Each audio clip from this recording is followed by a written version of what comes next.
किताब जांबाज राखा अध्याय 7वां ਆਪਰੇਸ਼ਨ ਨੀਲਾ ਤਾਰਾ ਤੇ ਫੌਜੀ ਹਮਲਾ। ਲੇਖਕ AR ਦਰਸ਼ੀ, ਅਨੁਵਾਦਕ ਪ੍ਰੋਫੈਸਰ ਕੁਲਬੀਰ ਸਿੰਘ, ਆਵਾਜ਼ ਗੁਰਜੰਟ ਸਿੰਘ ਰੂਪੋਵਾਲੀ। ਵਾਹਿਗੁਰੂ ਜੀ ਕਾ ਖਾਲਸਾ, ਵਾਹਿਗੁਰੂ ਜੀ ਕੀ ਫਤਿਹ। ਮੁਗਲਾਂ ਸਮੇਤ ਮੁਸਲਮਾਂ ਅਤੇ ਅੰਗਰੇਜ਼ਾਂ ਦੇ ਰੂਪ 'ਚ ਈਸਾਈਆਂ ਨੇ 13ਵੀਂ ਸਦੀ ਈਸਵੀ ਤੋਂ 1947 ਈਸਵੀ ਤੱਕ ਭਾਰਤ ਤੇ ਰਾਜ ਕੀਤਾ। ਉਹ ਵਿਦੇਸ਼ੀ ਸਨ। ਇੰਡੋ ਆਰੀਅਨ, ਜਿਨ੍ਹਾਂ ਨੇ ਦੂਜੀ ਦਹਿ ਸਦੀ BC ਦੇ ਅੱਧ 'ਚ 1500 BC 'ਚ ਭਾਰਤੀ ਉਪ ਮਹਾਂਦੀਪ ਤੇ ਚੜ੍ਹਾਈ ਕੀਤੀ ਅਤੇ ਉਸ ਪਿੱਛੋਂ ਇੱਥੇ ਆਪਣਾ ਰਾਜ ਸਥਾਪਿਤ ਕਰ ਲਿਆ, ਵੀ ਵਿਦੇਸ਼ੀ ਸਨ। ਅਜੋਕੇ ਹਿੰਦੂ ਸ਼ਾਸਕ ਉਹਨਾਂ ਇੰਡੋ ਆਰੀਅਨ ਦੇ ਹੀ ਦੁਰੇਡੇ ਵੰਸ਼ਜ ਹਨ। ਉਹਨਾਂ ਨੇ ਭਾਰਤ ਨੂੰ ਆਪਣੀ ਮਾਤ ਭੂਮੀ ਬਣਾ ਲਿਆ ਅਤੇ ਮੁਸਲਮਾਨਾਂ ਨੇ ਵੀ ਇਵੇਂ ਹੀ ਕੀਤਾ। ਕੇਵਲ ਈਸਾਈਆਂ, ਬ੍ਰਿਟਿਸ਼ ਅੰਗਰੇਜ਼ ਨੇ ਹੀ ਅਜਿਹਾ ਨਹੀਂ ਕੀਤਾ। ਸਿੱਖ ਮੁਗਲਾਂ ਅਤੇ ਹੋਰ ਮੁਸਲਿਮ ਸ਼ਾਸਕਾਂ ਨਾਲ ਲੜਦੇ ਰਹੇ, ਪਰ ਮੁਗਲਾਂ ਨੇ ਕਦੇ ਵੀ ਦਰਬਾਰ ਸਾਹਿਬ ਤੇ ਹਮਲਾ ਨਹੀਂ ਕੀਤਾ, ਭਾਵੇਂ ਕਿ ਉਹਨਾਂ ਸਿੱਖਾਂ ਉੱਪਰ ਭਿਆਨਕ ਅਤਿਆਚਾਰ ਕੀਤੇ। ਅੰਗਰੇਜ਼ਾਂ ਈਸਾਈਆਂ ਨੇ ਵੀ ਕਦੇ ਦਰਬਾਰ ਸਾਹਿਬ ਤੇ ਹਮਲਾ ਕਰਕੇ ਸਿੱਖਾਂ ਦੀਆਂ ਧਾਰਮਿਕ ਭਾਵਨਾਵਾਂ ਨੂੰ ਜ਼ਖਮੀ ਨਹੀਂ ਕੀਤਾ, ਭਾਵੇਂ ਕਿ ਉਹਨਾਂ ਪੰਜਾਬ ਦੇ ਸਿੱਖ ਹੁਕਮਰਾਨਾਂ ਨਾਲ 3 ਜੰਗਾਂ ਲੜੀਆਂ। ਬੜੀ ਵਿਚਿੱਤਰ ਗੱਲ ਹੈ ਕਿ ਇਹ ਹਿੰਦੂ ਹੁਕਮਰਾਨ ਹੀ ਹਨ ਜਿਹੜੇ ਕਿ ਦਾਅਵਾ ਕਰਦੇ ਹਨ ਕਿ ਸਿੱਖ ਉਹਨਾਂ ਦਾ ਅਨਿੱਖੜਵਾਂ ਅੰਗ ਹਨ, ਅਤੇ ਫਿਰ ਵੀ ਉਹਨਾਂ ਨੇ ਦਰਬਾਰ ਸਾਹਿਬ ਸਮੂਹ ਤੇ ਮੁੱਖ ਜੰਗੀ ਟੈਂਕਾਂ ਅਤੇ ਭਾਰੀ ਫੀਲਡ ਗੰਨਾਂ ਨਾਲ ਲੈਸ ਹਥਿਆਰਬੰਦ ਫੌਜਾਂ ਭੇਜ ਕੇ ਹਮਲਾ ਕੀਤਾ ਅਤੇ ਬਦਲਾ ਲਊ ਭਾਵਨਾ ਨਾਲ ਸਿੱਖਾਂ ਦੇ ਪਵਿੱਤਰ ਅਸਥਾਨ ਅਕਾਲ ਤਖਤ ਨੂੰ ਢਹਿ ਢੇਰੀ ਕੀਤਾ। ਹਮਲੇ ਦਾ ਦਿਨ 3 ਜੂਨ 1984, ਜੋ ਗੁਰੂ ਅਰਜਨ ਸਾਹਿਬ ਜੀ ਦੇ ਸ਼ਹੀਦੀ ਪੁਰਬ ਵਜੋਂ ਮਨਾਇਆ ਜਾ ਰਿਹਾ ਸੀ। ਇੰਦਰਾ ਗਾਂਧੀ ਅਤੇ ਉਸ ਦੀ ਹਿੰਦੂ ਸਰਕਾਰ ਵੱਲੋਂ 2 ਕਾਰਨਾਂ ਕਰਕੇ ਮਿੱਥ ਕੇ ਚੁਣਿਆ ਗਿਆ ਸੀ। ਇੱਕ, ਉਹ ਸਿੱਖਾਂ ਦੀ ਧਾਰਮਿਕ ਵਿਰਾਸਤ ਪ੍ਰਤੀ ਨਿਰਾਦਰ ਪ੍ਰਗਟ ਕਰਨਾ ਚਾਹੁੰਦੀ ਸੀ ਅਤੇ ਉਹਨਾਂ ਦੇ ਮਤ ਨੂੰ ਚੁਣੌਤੀ ਦੇਣਾ ਚਾਹੁੰਦੀ ਸੀ। ਦੂਜਾ, ਉਹ ਵੱਧ ਤੋਂ ਵੱਧ ਸਿੱਖਾਂ ਨੂੰ ਸਕੰਜੇ ਵਿੱਚ ਫਸਾਉਣਾ ਚਾਹੁੰਦੀ ਸੀ, ਕਿਉਂਕਿ ਉਸ ਯਾਦਗਾਰੀ ਦਿਨ ਮੌਕੇ ਬਹੁਤ ਵੱਡੀ ਗਿਣਤੀ ਵਿੱਚ ਸਿੱਖ ਸਰੋਵਰ ਵਿੱਚ ਇਸ਼ਨਾਨ ਕਰਨ ਅਤੇ ਸ਼ਰਧਾ ਪ੍ਰਗਟ ਕਰਨ ਲਈ ਦਰਬਾਰ ਸਾਹਿਬ 'ਚ ਇਕੱਤਰ ਹੋਏ ਸਨ। 3 ਜੂਨ ਨੂੰ ਹਜ਼ਾਰਾਂ ਦੀ ਗਿਣਤੀ 'ਚ ਸਿੱਖ ਯਾਤਰੀ ਇਕੱਤਰ ਹੋਏ ਅਤੇ ਦਰਬਾਰ ਸਾਹਿਬ ਸਮੂਹ 'ਚ ਉਹਨਾਂ ਦਾ ਜਮ ਘਟਾ ਹੋਇਆ। ਉਹ ਸ਼ਹੀਦੀ ਦਿਹਾੜਾ ਮਨਾਉਣ ਲਈ ਭਾਰਤ ਦੇ ਹਰ ਕੋਨੇ ਅਤੇ ਵਿਦੇਸ਼ਾਂ ਤੱਕ ਤੋਂ ਪਹੁੰਚੇ। ਇਵੇਂ ਇੰਦਰਾ ਗਾਂਧੀ ਵੱਲੋਂ ਇਸ ਸ਼ੁਭ ਦਿਹਾੜੇ ਨੂੰ ਫੌਜੀ ਕਾਰਵਾਈ ਹਿੱਤ ਚੁਣਨਾ ਮਨੁੱਖਤਾ ਵਿਰੋਧੀ ਇੱਕ ਘਿਨਾਉਣਾ ਜੁਰਮ ਸੀ। ਕੋਈ ਵੀ ਸੱਭਿਅਕ ਦੇਸ਼ ਰਾਸ਼ਟਰ ਅਜਿਹਾ ਕਰਨਾ ਤਾਂ ਦੂਰ ਦੀ ਗੱਲ, ਅਜਿਹਾ ਕਰਨ ਬਾਰੇ ਸੋਚ ਵੀ ਨਹੀਂ ਸਕਦਾ। ਫਿਰ ਵੀ ਫਿਰਕੂ ਹਿੰਦੂ ਸਰਕਾਰ ਨੇ ਜੂਨ 1984 'ਚ ਪ੍ਰਕਾਸ਼ਿਤ ਕੀਤੇ ਆਪਣੇ ਵਾਈਟ ਪੇਪਰ ਵਿੱਚ ਬੜੇ ਸਰਲ ਢੰਗ ਨਾਲ ਇਸ ਬਹਾਨੇ ਫੌਜੀ ਕਾਰਵਾਈ ਦੇ ਸਮੇਂ ਨੂੰ ਉਚਿਤ ਠਹਿਰਾਉਣ ਦਾ ਯਤਨ ਕੀਤਾ ਕਿ ਗਿਆਨੀ ਭਿੰਡਰਾਂਵਾਲੇ ਨੇ ਆਪਣੇ ਸਮਰਥਕਾਂ ਨੂੰ 5 ਜੂਨ ਨੂੰ ਹਿੰਦੂਆਂ ਦਾ ਕਤਲੇਆਮ ਕਰਨ ਦੀ ਹਦਾਇਤ ਕੀਤੀ ਸੀ। ਇਸ ਕੋਰੇ ਝੂਠ ਨੂੰ ਵਿਸ਼ਵਾਸਯੋਗ ਬਣਾਉਣ ਲਈ ਇੰਦਰਾ ਗਾਂਧੀ ਨੇ ਭਿੰਡਰਾਂਵਾਲੇ ਵੱਲੋਂ ਸਿੱਖ ਕਿਸਾਨਾਂ ਨੂੰ ਭੇਜਿਆ ਜਾ ਰਿਹਾ ਅਜਿਹਾ ਸੁਨੇਹਾ ਰਸਤੇ ਵਿੱਚ ਫੜ ਲੈਣ ਦਾ ਦਾਅਵਾ ਕੀਤਾ। ਇਹ ਸੁਨੇਹਾ ਸੰਤ ਭਿੰਡਰਾਂਵਾਲੇ ਨੇ ਕਿਸ ਦਿਨ ਭੇਜਿਆ ਅਤੇ ਸਰਕਾਰ ਨੇ ਇਹ ਹਵਾ ਵਿੱਚੋਂ ਹੀ ਕਦੋਂ ਫੜ ਲਿਆ, ਇਹ ਗੱਲ ਅਜੇ ਵੀ ਇੱਕ ਭੇਦ ਹੈ।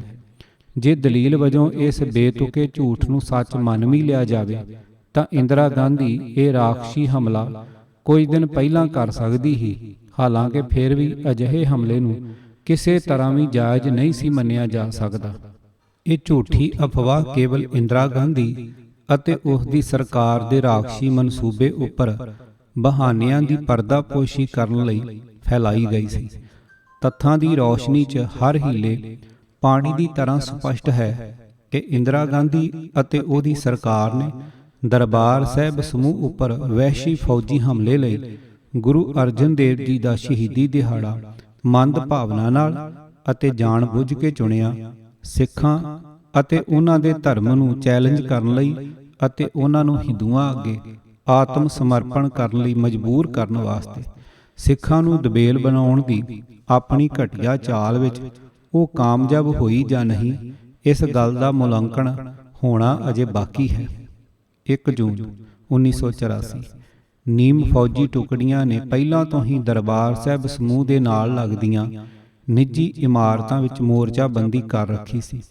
ਹਿੰਦੂਆਂ ਨੇ ਆਪਣੀਆਂ ਰਿਹਾਇਸ਼ੀ ਅਤੇ ਵਪਾਰਕ ਇਮਾਰਤਾਂ, ਜੋ ਨੀਮ ਫੌਜੀ ਬਲਾਂ ਵੱਲੋਂ ਫੌਜੀ ਕਾਰਵਾਈ ਲਈ ਮਹੱਤਵਪੂਰਨ ਸਮਝੀਆਂ ਗਈਆਂ ਸਨ, ਸਵੈ ਇੱਛਾ ਪੂਰਵਕ ਖਾਲੀ ਕਰਕੇ ਪੇਸ਼ ਕੀਤੀਆਂ ਸਨ ਅਤੇ ਸਿੱਖਾਂ ਕੋਲੋਂ ਉਹਨਾਂ ਦੀਆਂ ਅਜਿਹੀਆਂ ਇਮਾਰਤਾਂ ਜਬਰੀ ਖਾਲੀ ਕਰਵਾ ਲਈਆਂ ਗਈਆਂ ਸਨ, ਜਿਹੜੀਆਂ ਹਮਲੇ ਵਿੱਚ ਸਹਾਈ ਹੋਣ ਲਈ ਲੋੜੀਂਦੀਆਂ ਸਨ।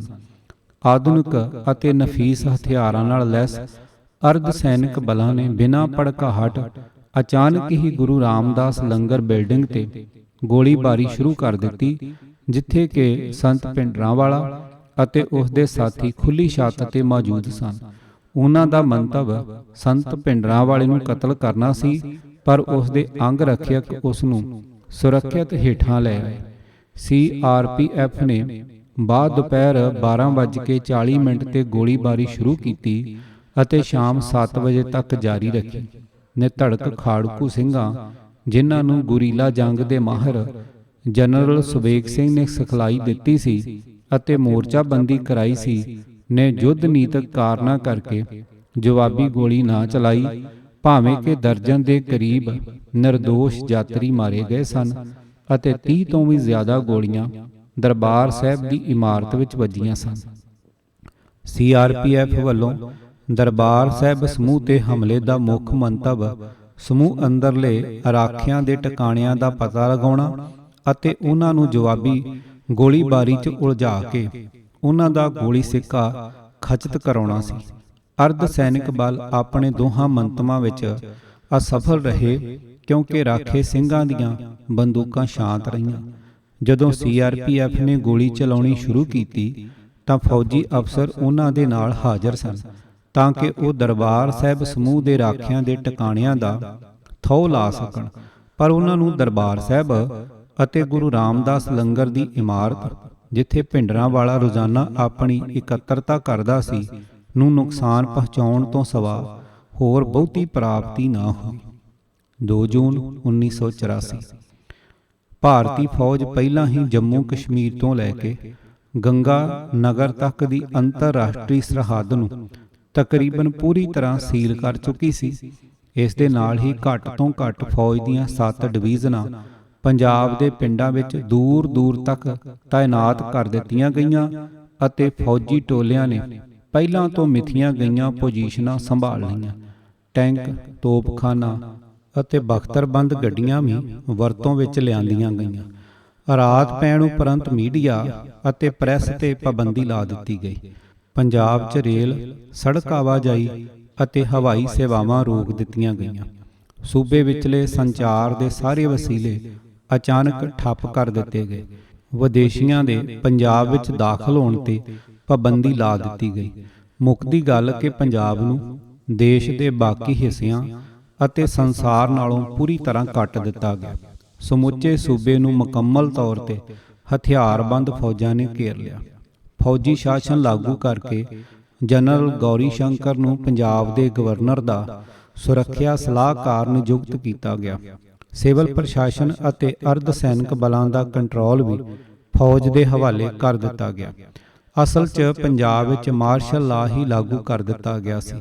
ਰਾਤੋਂ ਰਾਤ ਫੌਜ ਨੇ ਦਰਬਾਰ ਸਾਹਿਬ ਸਮੂਹ ਦੁਆਲੇ CRPF ਅਤੇ BSF ਦੀ ਜਗ੍ਹਾ ਲੈ ਲਈ ਅਤੇ ਸਮੂਹ ਨੂੰ ਪੂਰੀ ਤਰ੍ਹਾਂ ਘੇਰੇ ਵਿੱਚ ਲੈ ਲਿਆ।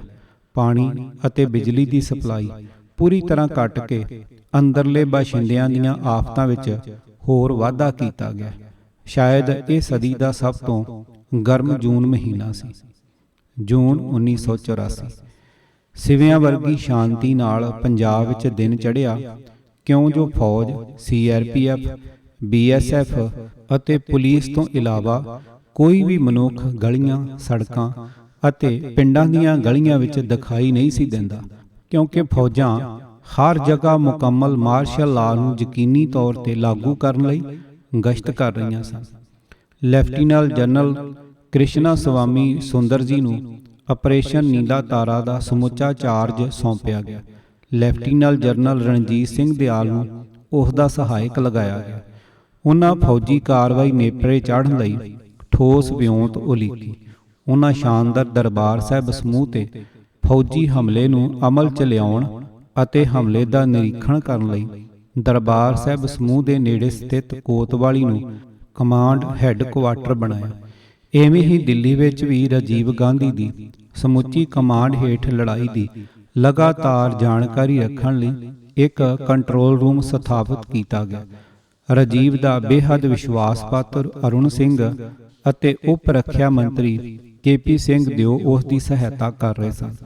ਇਸ ਕਾਰਵਾਈ ਲਈ ਤਾਇਨਾਤ ਇੱਕ ਹੋਰ ਮੇਜਰ ਜਨਰਲ KS ਬਰਾੜ ਕੋਨਾ ਸਿੱਖ ਸੀ ਅਤੇ ਇਸ ਲਈ ਉਸ ਨੂੰ ਸੱਚਾ ਸੁੱਚਾ ਸਿੱਖ ਨਹੀਂ ਮੰਨਿਆ ਜਾ ਸਕਦਾ। ਅਤੇ ਅਜਿਹਾ ਹੀ ਅਰੁਣ ਨਹਿਰੂ ਸੀ ਜਿਹੜਾ ਕਪੂਰਥਲਾ ਰਿਆਸਤ ਦੇ ਇੱਕ ਪੁਰਾਣੇ ਰਜਵਾੜੇ ਖਾਨਦਾਨ ਦੀ ਸੰਤਾਨ ਸੀ। RS ਦਿਆਲ ਕਥਿਤ ਤੌਰ ਤੇ ਨਿਰੰਕਾਰੀ ਮੰਡਲ ਦਾ ਪੈਰੋਕਾਰ ਸੀ, ਜਿਹੜਾ ਫਿਰਕਾ ਦਮਦਮੀ ਟਕਸਾਲ ਅਤੇ ਸੰਤ ਜਰਨੈਲ ਸਿੰਘ ਭਿੰਡਰਾਂਵਾਲੇ ਦਾ ਕੱਟੜ ਦੁਸ਼ਮਣ ਸੀ। ਰਾਜੀਵ ਗਾਂਧੀ ਦੇ ਸਿੱਖਾਂ ਪ੍ਰਤੀ ਵਿਚਾਰਾਂ ਤੋਂ ਵੀ ਸਭ ਭਲੀ ਭਾਂਤ ਜਾਣੂ ਹਨ। ਉਹ ਇੱਕ ਹੰਕਾਰੀ ਮਾਂ ਦਾ ਹੰਕਾਰੀ ਪੁੱਤਰ ਸੀ ਅਤੇ ਹਮੇਸ਼ਾ ਸਿੱਖਾਂ ਦੇ ਵਿਰੁੱਧ ਫੌਜੀ ਕਾਰਵਾਈ ਦਾ ਹਮੈਤੀ ਰਿਹਾ ਸੀ ਅਤੇ ਉਹਨਾਂ ਨੂੰ ਸਬਕ ਸਿਖਾਉਣਾ ਚਾਹੁੰਦਾ ਸੀ। ਇਹ ਹਿੰਦੂ ਨੇਤਾਵਾਂ ਦੀ ਬਦੀ ਭਰਪੂਰ ਮਾਨਸਿਕਤਾ ਸੀ ਜਿਨ੍ਹਾਂ ਨੇ ਉਹਨਾਂ ਲੋਕਾਂ ਦੇ ਵਿਰੁੱਧ ਬੇਰਹਿਮੀ ਨਾਲ ਵਹਿਸ਼ੀ ਫੌਜੀ ਕਾਰਵਾਈ ਦਾ ਆਯੋਜਨ ਅਤੇ ਸੰਚਾਲਨ ਕੀਤਾ, ਜਿਨ੍ਹਾਂ ਨੂੰ ਉਹ ਆਪਣੇ ਹਿੰਦੂ ਸਮਾਜ ਦਾ ਅਨਿੱਖੜਵਾਂ ਅੰਗ ਕਹਿੰਦੇ ਹਨ। ਦੇਰ ਰਾਤ ਤੱਕ ਫੌਜ ਨੇ ਦਰਬਾਰ ਸਾਹਿਬ ਸਮੂਹ ਦੁਆਲੇ ਅੰਦਰ ਜਾਣ ਅਤੇ ਬਾਹਰ ਆਉਣ ਦੇ ਸਭ ਰਸਤੇ ਸਖਤੀ ਨਾਲ ਮੁਕੰਮਲ ਰੂਪ 'ਚ ਬੰਦ ਕਰ ਦਿੱਤੇ ਤਾਂ ਕਿ ਕੋਈ ਸਮੂਹ ਤੋਂ ਬਾਹਰ ਨਾ ਖਿਸਕ ਸਕੇ। ਫੌਜ ਦੀਆਂ 5 ਪਲਟਨਾਂ 10ਵੀਂ, 11ਵੀਂ, ਦੂਜੀ, ਪਹਿਲੀ ਅਤੇ 15ਵੀਂ ਨੂੰ ਦਰਬਾਰ ਸਾਹਿਬ ਸਮੂਹ ਤੇ ਹਮਲੇ ਲਈ ਜੋਸ਼ੋ ਖਰੋਸ਼ ਨਾਲ ਤਾਇਨਾਤ ਕੀਤਾ ਗਿਆ। ਇਹ ਦਸਤੇ ਫੌਜ ਦੇ ਵਧੀਆ ਲੜਾਕੂ ਦਲਾਂ 'ਚੋਂ ਚੁਣੇ ਗਏ ਸਨ। ਇਸ ਤੋਂ ਇਲਾਵਾ ਸਪੈਸ਼ਲ ਸਿਖਲਾਈ ਪ੍ਰਾਪਤ ਕਮਾਂਡੋਆਂ ਦੀਆਂ 2 ਬਟਾਲੀਅਨਾਂ ਸਨ ਜਿਨ੍ਹਾਂ ਨੇ ਗੂੜ੍ਹੇ ਕਾਲੇ ਰੰਗ ਦੀਆਂ ਵਰਦੀਆਂ ਪਹਿਨ ਰੱਖੀਆਂ ਸਨ। ਉਹਨਾਂ ਦੇ ਸਿਰ ਤੱਕ ਵੀ ਕਾਲੇ ਲੋਹ ਟੋਪਾਂ ਨਾਲ ਢੱਕੇ ਗਏ ਸਨ ਤਾਂ ਕਿ ਰਾਤ ਦੇ ਹਨੇਰੇ 'ਚ ਕੰਪਲੈਕਸ ਅੰਦਰਲੇ ਰਾਖੇ ਉਹਨਾਂ ਦਾ ਥਹੁ ਪਤਾ ਨਾ ਲਾ ਸਕਣ। ਸਾਰੇ ਕਮਾਂਡੋਆਂ ਨੇ ਬੁਲਟ ਪ੍ਰੂਫ ਜਾਕਟਾਂ ਪਹਿਨੀਆਂ ਹੋਈਆਂ ਸਨ। ਫੌਜ ਨੇ ਕੰਪਲੈਕਸ ਦੇ ਰਾਖਿਆਂ ਦੀਆਂ ਪੋਜੀਸ਼ਨਾਂ ਤੇ ਭਾਰੀ ਗੋਲਾਬਾਰੀ ਕੀਤੀ ਪਰ ਉਹਨਾਂ ਨੂੰ ਮੂੰਹ ਤੋੜ ਜਵਾਬ ਦਿੱਤਾ ਗਿਆ।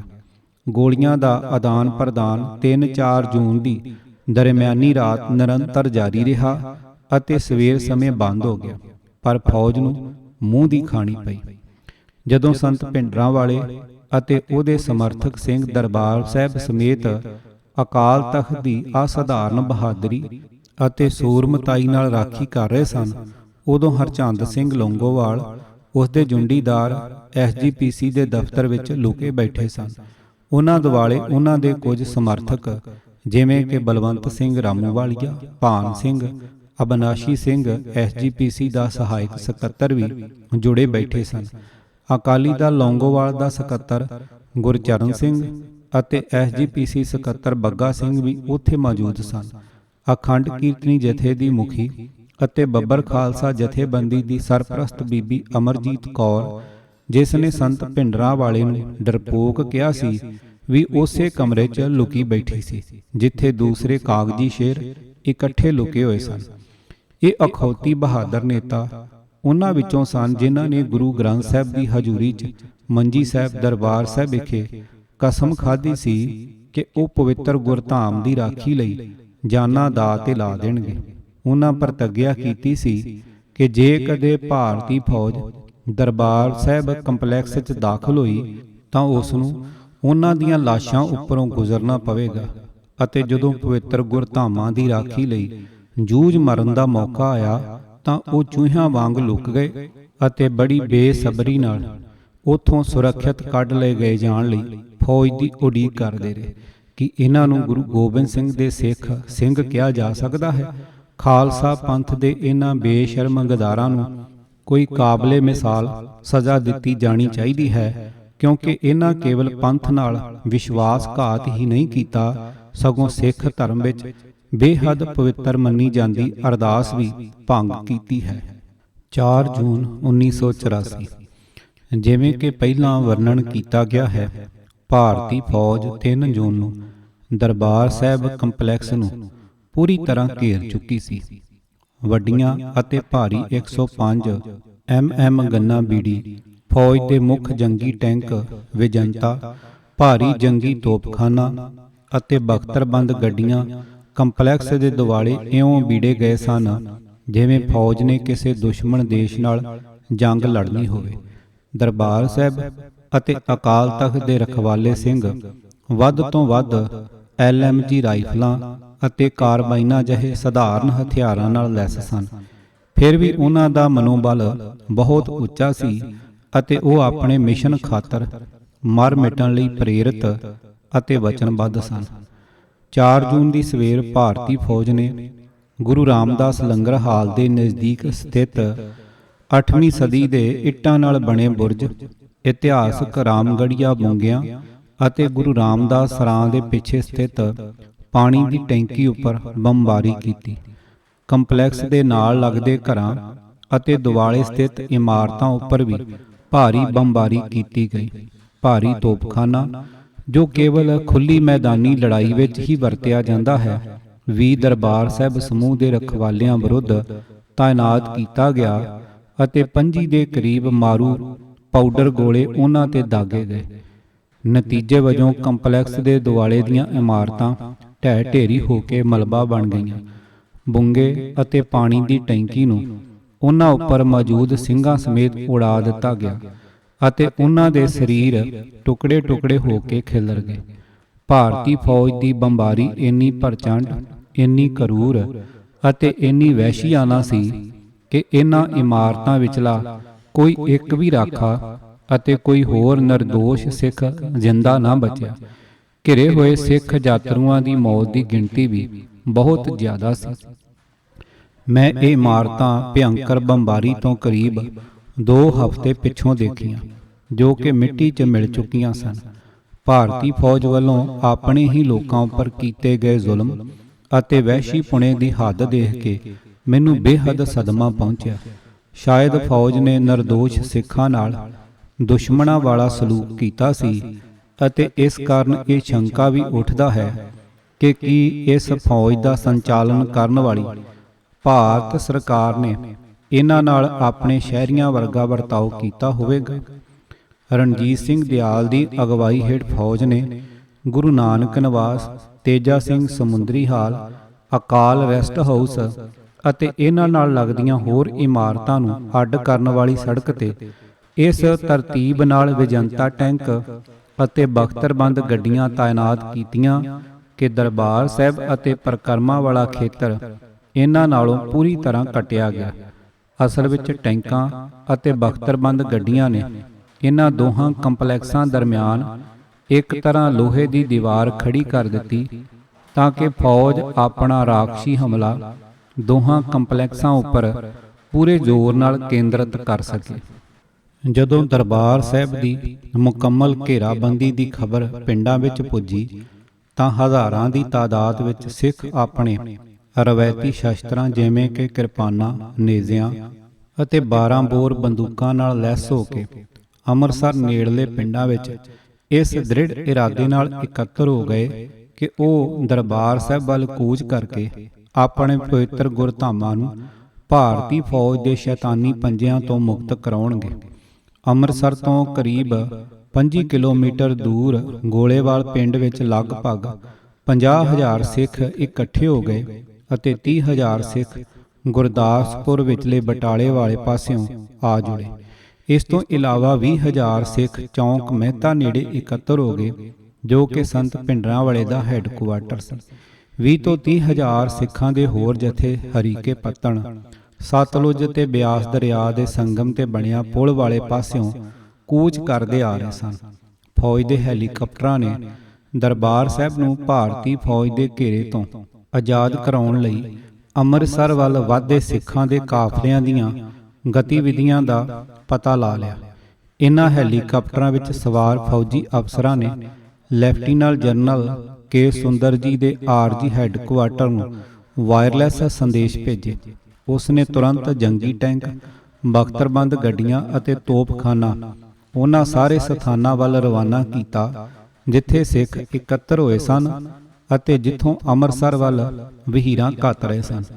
ਉਹਨਾਂ ਨੂੰ ਅਗਾਂਹ ਵਧਣੋਂ ਰੋਕਣ ਲਈ ਤਾਕਤ ਦੀ ਵਰਤੋਂ ਕਰਨ ਦੇ ਸਪਸ਼ਟ ਹੁਕਮ ਦਿੱਤੇ ਗਏ। ਫੌਜ ਨੇ ਤੋਪਾਂ ਦੀ ਗੋਲਾਬਾਰੀ ਨਾਲ ਸੈਂਕੜੇ ਸਿੱਖ ਮਾਰ ਮੁਕਾਏ ਅਤੇ ਉਹਨਾਂ ਨੂੰ ਖਿੰਡਾ ਦਿੱਤਾ ਅਤੇ ਤਾਂ ਹੀ ਉਹਨਾਂ ਨੂੰ ਅੱਗੇ ਵਧਣੋਂ ਰੋਕ ਸਕੀ।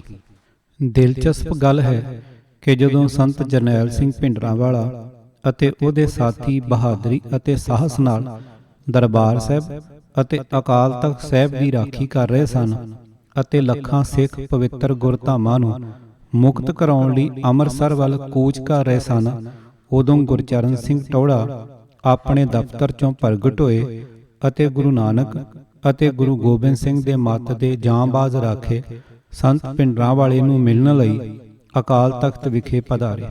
ਸ਼ਾਇਦ ਉਹ ਸੰਤ ਦੇ ਆਤਮ ਸਮਰਪਣ ਲਈ ਕੇਂਦਰ ਸਰਕਾਰ ਦੀ ਤਰਫੋਂ ਵਿਚੋਲਗੀ ਕਰ ਰਿਹਾ ਸੀ। ਇਸੇ ਕਾਰਨ ਹੀ ਕੰਪਲੈਕਸ ਨੂੰ ਘੇਰਾ ਪਾਈ ਬੈਠੀ ਫੌਜ ਨੇ ਉਸ ਦੇ ਅਕਾਲ ਤਖਤ ਤੋਂ ਆਪਣੇ ਦਫ਼ਤਰ ਪਰਤ ਆਉਣ ਤੱਕ ਗੋਲੀ ਨਹੀਂ ਸੀ ਚਲਾਈ। ਜਦੋਂ ਟੌਹੜੇ ਨੇ ਸੰਤ ਭਿੰਡਰਾਂਵਾਲੇ ਨੂੰ ਇਹ ਦਲੀਲ ਜਚਾਉਣੀ ਚਾਹੀ ਕਿ ਉਹ ਟੈਂਕਾਂ ਅਤੇ ਭਾਰੀ ਤੋਪਾਂ ਦਾ ਮੁਕਾਬਲਾ ਨਹੀਂ ਕਰ ਸਕਣਗੇ ਤਾਂ ਸੰਤ ਨੇ ਟੌਹੜੇ ਨੂੰ ਝਾੜ ਪਾਈ ਤਾੜਨਾ ਕੀਤੀ ਅਤੇ ਉਸ ਤੇ ਭਾਰਤ ਸਰਕਾਰ ਦਾ ਏਜੰਟ ਹੋਣ ਦਾ ਦੋਸ਼ ਲਾਉਂਦਿਆਂ ਬੜੀ ਨਫ਼ਰਤ ਨਾਲ ਉਹਦੀ ਸਲਾਹ ਨੂੰ ਰੱਦ ਕਰ ਦਿੱਤਾ।